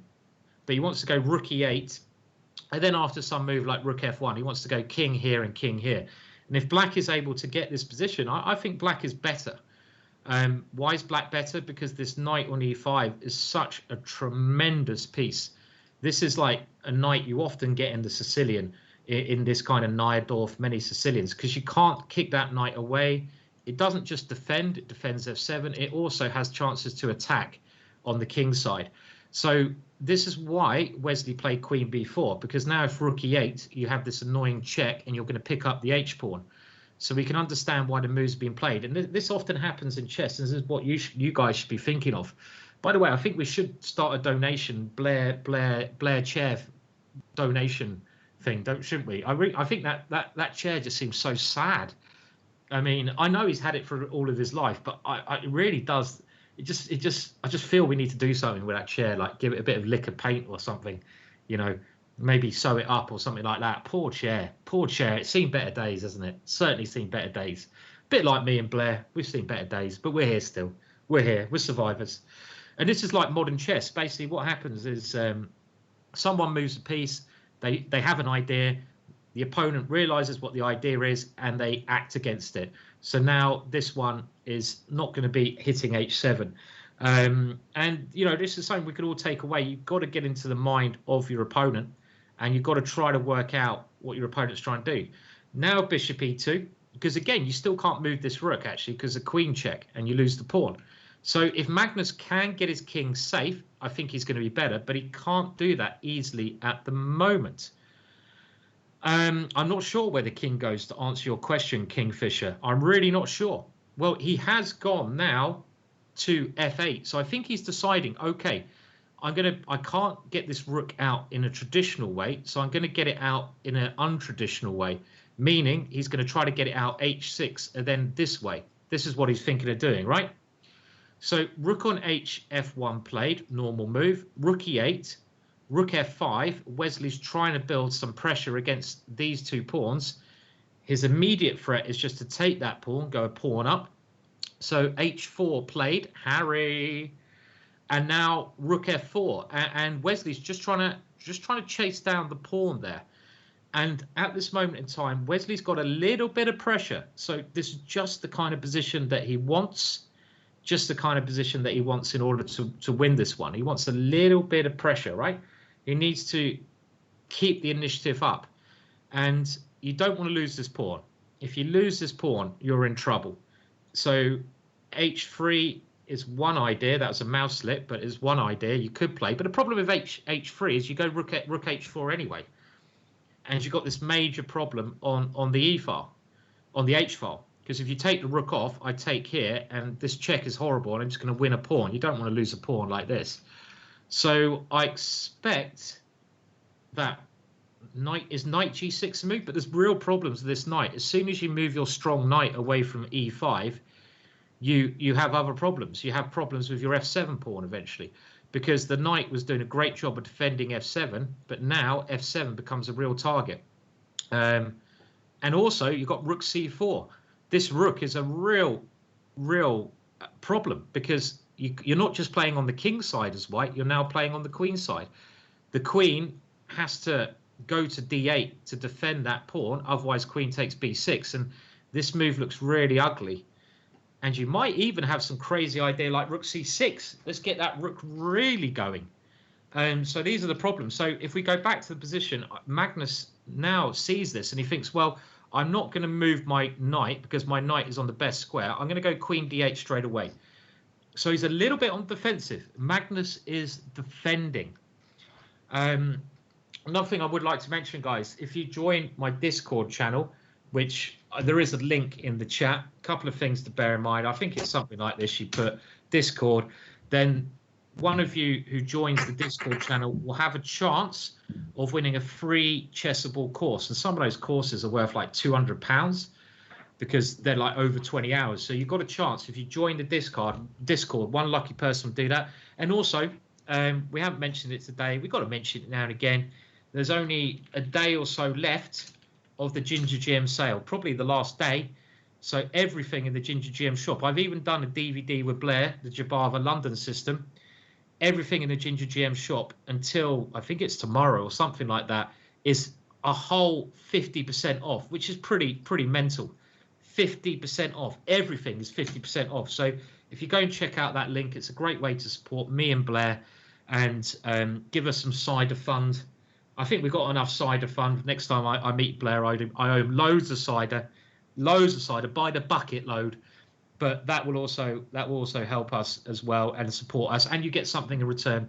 50% off is it is a bloody good deal, I have to say. The courses are excellent, money back guarantee. So go and check it out. Go and buy yourself. It's only, some of them are only $5 for a DVD. That's not bad. You don't have to listen to me. There's other presenters. So please do go and check out, buy yourself a course, and get on Discord. Blair, you're back. Did you restock on the cider? I'm getting well jealous now. Did you restock? Restock on the cider. I went to raid the cellar because I know that I believe Monkey Chest is in the chat. Right. We know that he's been the victim of the Advocar drinking. But if I could just say, we rejoined this game at a quite interesting moment. I thought, and I've seen it before, when Wesley So has sort of collapsed in situations like this, 1 point down, and he's doing anything but. He's bringing the game to Magnus. Yeah, he certainly is. He's playing really well so far. And this is, Blair, it's really weird how he's placed his rooks. This is a totally unique sequence of events. I mean, sometimes managed to triple on the fourth round.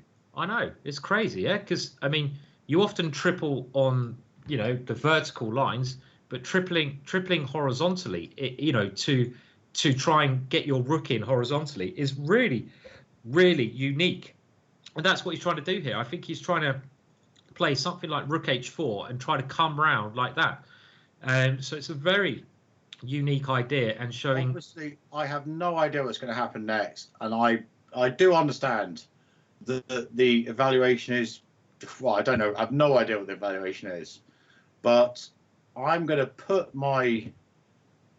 Well, not reputation on the line. That's not really risking a lot. But I'm going to say that Wesley is going to win this game. Wow.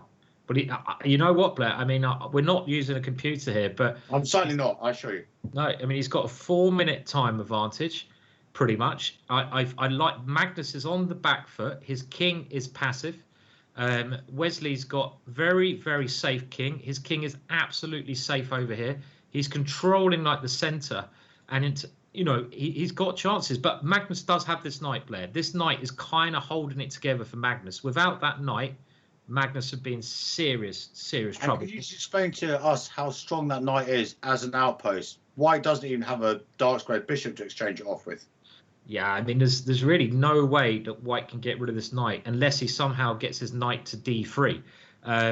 The only other way you can do is sacrifice exchange. You just can't get rid of this knight. You can't give it a kick move.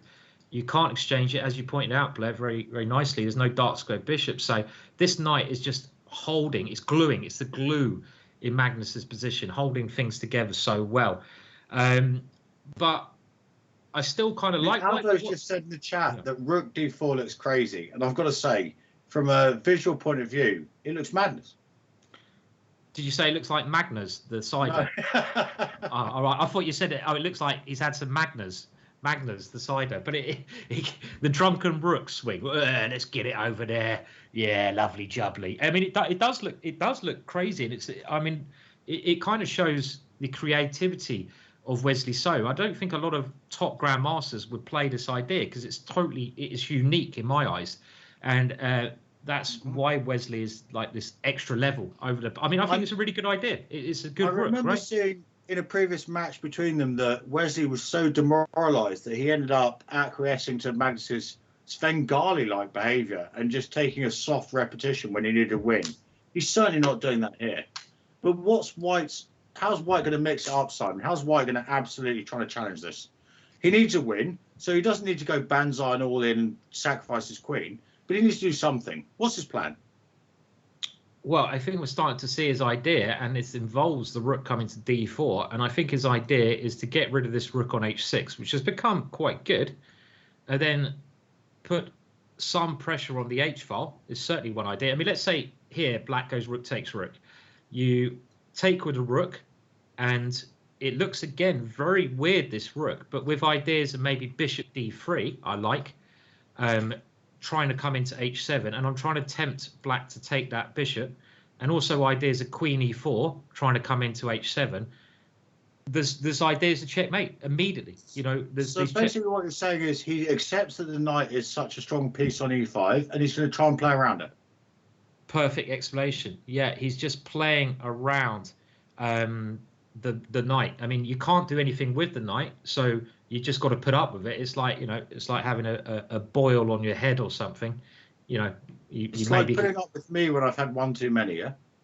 It's a bit less pleasurable than that. Is that the right thing? I can normally handle you after one too many. But how are you getting on today? Have you had one too many, or are you doing all right?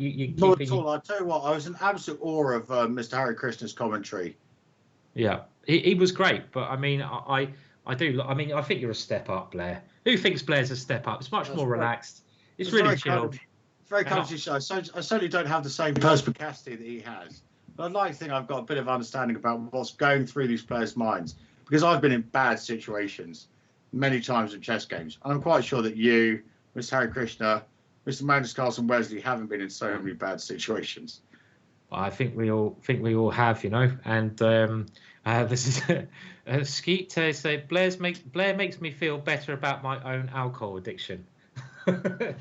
I would like to say that we're trying to make the show as fun and relaxed as possible, and we are actually encouraging it. I mean, like, you know, do what you want, but I think it's going to be a relaxed show, and I'm, you know, it's good to chill out. I mean, how many people bringing the chess style down to a level which people can appreciate? Exactly, the beer level, you know, which is always good. I mean, it's much more fun having a game and a beer, isn't it? You know, that's everyone's dream, bit of chess and a beer. I believe that Wesley So might have some decent chances. I'm really impressed because when Wesley, if I reference it again, I apologise, but when Wesley So's been one behind in matches against Carlsen before, he's kind of not been quite so switched on. He's thrown in the towel. He's not made it messy. He's not taken the challenge to Carlsen. And in this game, he's certainly got some chances. Am I mistaken, son? No, I totally agree with you. Hello to Jess Fox as well in the chat. Anyone else is coming along? Good to see you, Jess, popping in. I totally agree. And he's playing. Also, Blair, the thing I like about Wesley's play is totally unique. He put one rook on f4, he put one rook on d4, wow. And he's moving around like some kind of weird train or something that going around corners. I mean, this is not normal chess maneuvers. It's not normal chess geometric ideas. And he's now gone for another weird rook maneuver.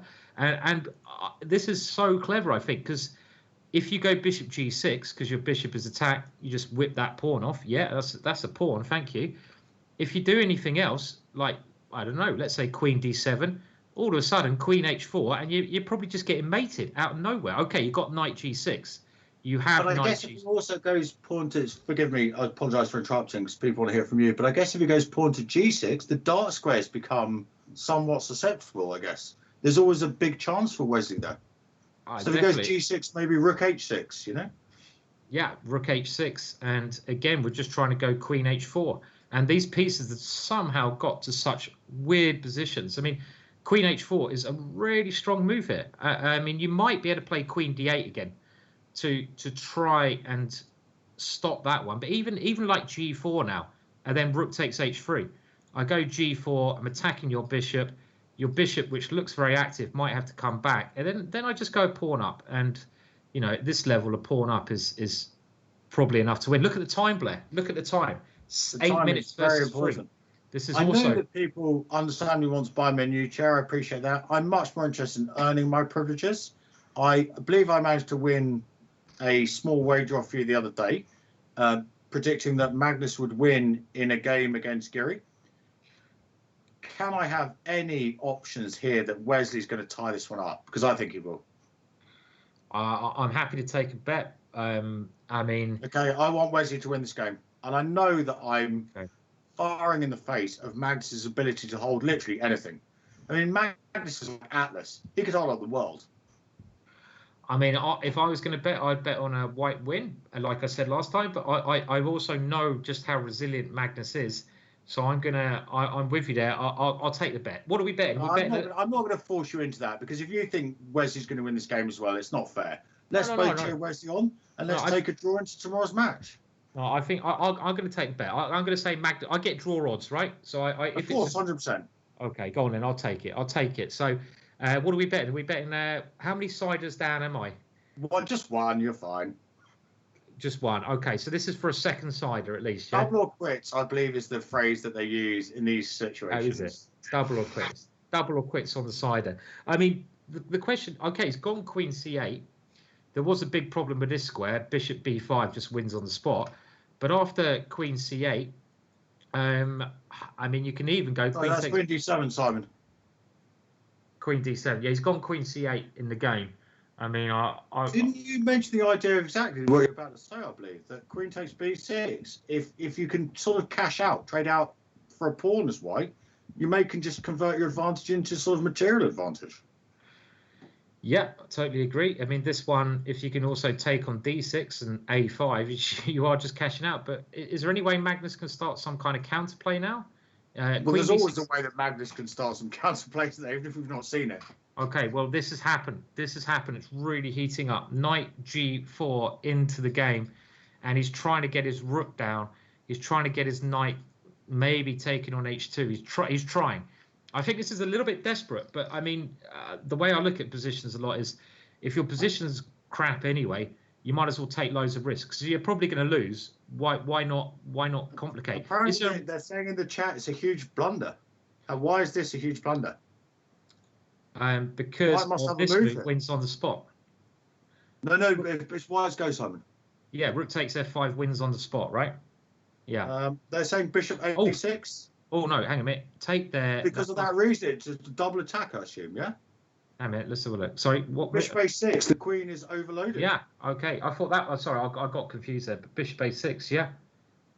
And you could just win this bet on the spot.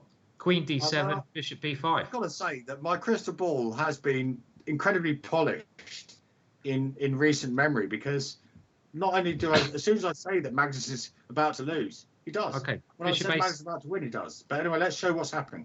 Well, okay, let's just have a look at this. So if we go queen, okay, bishop A6, I think it is just going to be a win. It's going to go tie break. If Queen D7, then I'm assuming the win's here. But if you go rook at E1 check, king here, and now I move my queen, C8. Is this how do you win this? I'm sure it is winning. But where's the win? The bishop? Oh, see, if it goes queen C8, it's still defending F5. How's this winning? I'm sure it is winning because black's really overextended. This is great preparation from Wesley, by the way. Great preparation, and he's played brilliantly. Very unique play. But where's the killer blow in this position? I'm probably missing something obvious. Hammy, let's just go that again. So Queen D7. Bishop B5 looks like the move to play. Magnus is getting under a minute as well. He must be in deep trouble to think so long. And then rook E1 check, because otherwise I'm going to win the rook. You have to go king A2, and then I've got to try queen C8.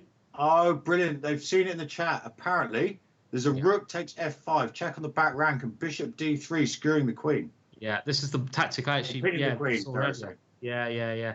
Oh, so yeah. Oh, brilliant. Well spotted by people. Take care.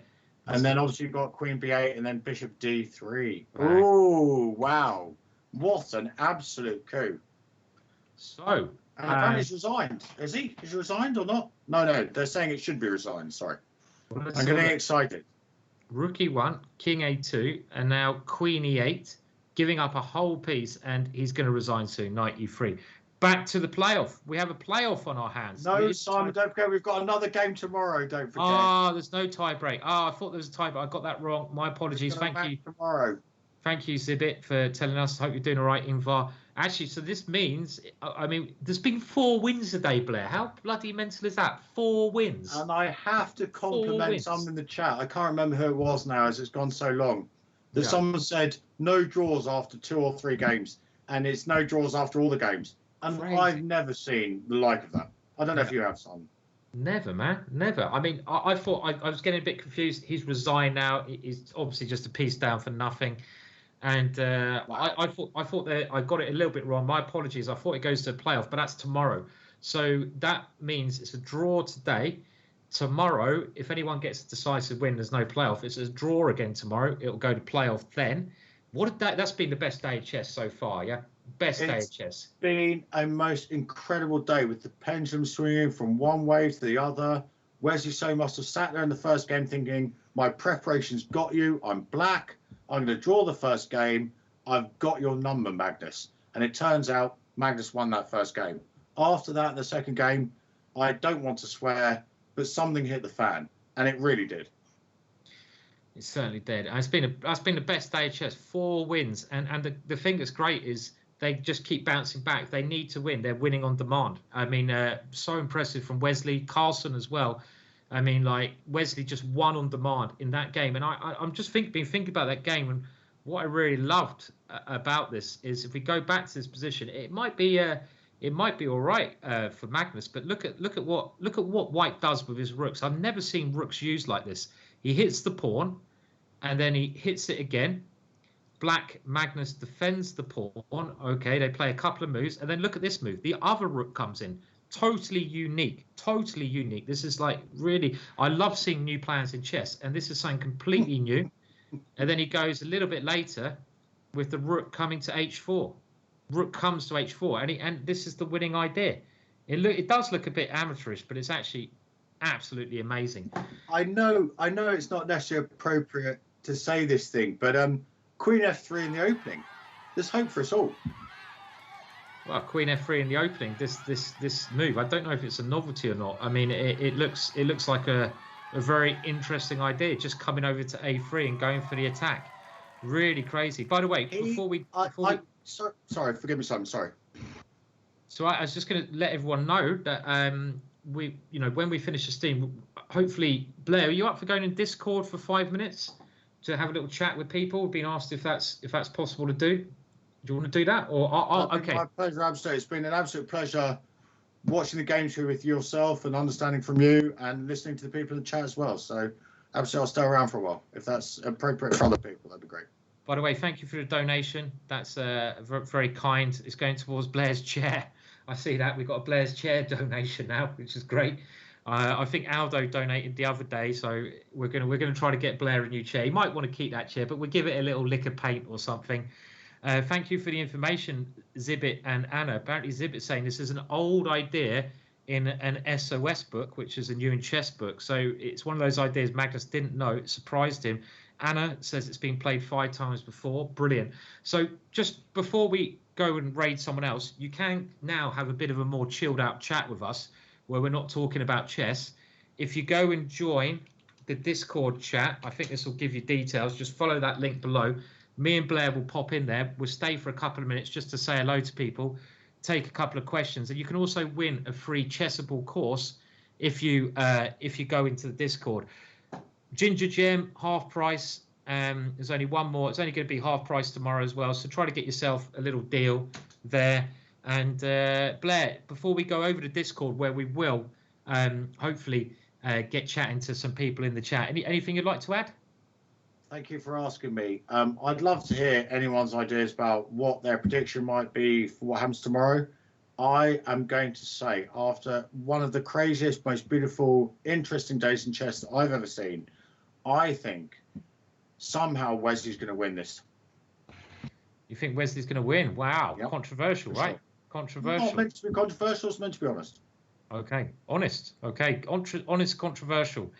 Well, that's interesting here. I'm going to go for Magnus Carlsen tomorrow. We will we'll see. And I'm just going to give a little raid, but if you want to keep chatting to us, make sure you go over to Discord. Me and Blair will jump on Discord now, and we'll say hello to you in a bit more chilled way, where we can just have a chat for 5 minutes. If you're happy with that, Blair. That's good by me, my friend. And it's the last day of tomorrow. Make sure you're here tomorrow. It's the last day. It's going to be a brilliant bloody day tomorrow of chess. After today, we're going to have a champion. It could well be Wesley. So, by the way, also thank you for all your donations. We got a £20 donation. That's really kind. And anyone who subs to support the channel or buy anything from basically the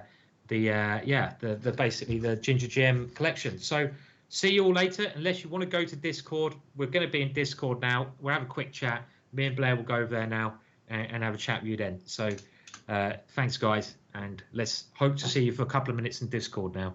So I'm just doing a bit of a raid. Say hello to Penguin. Penguin's a bloody genius. So see you all later.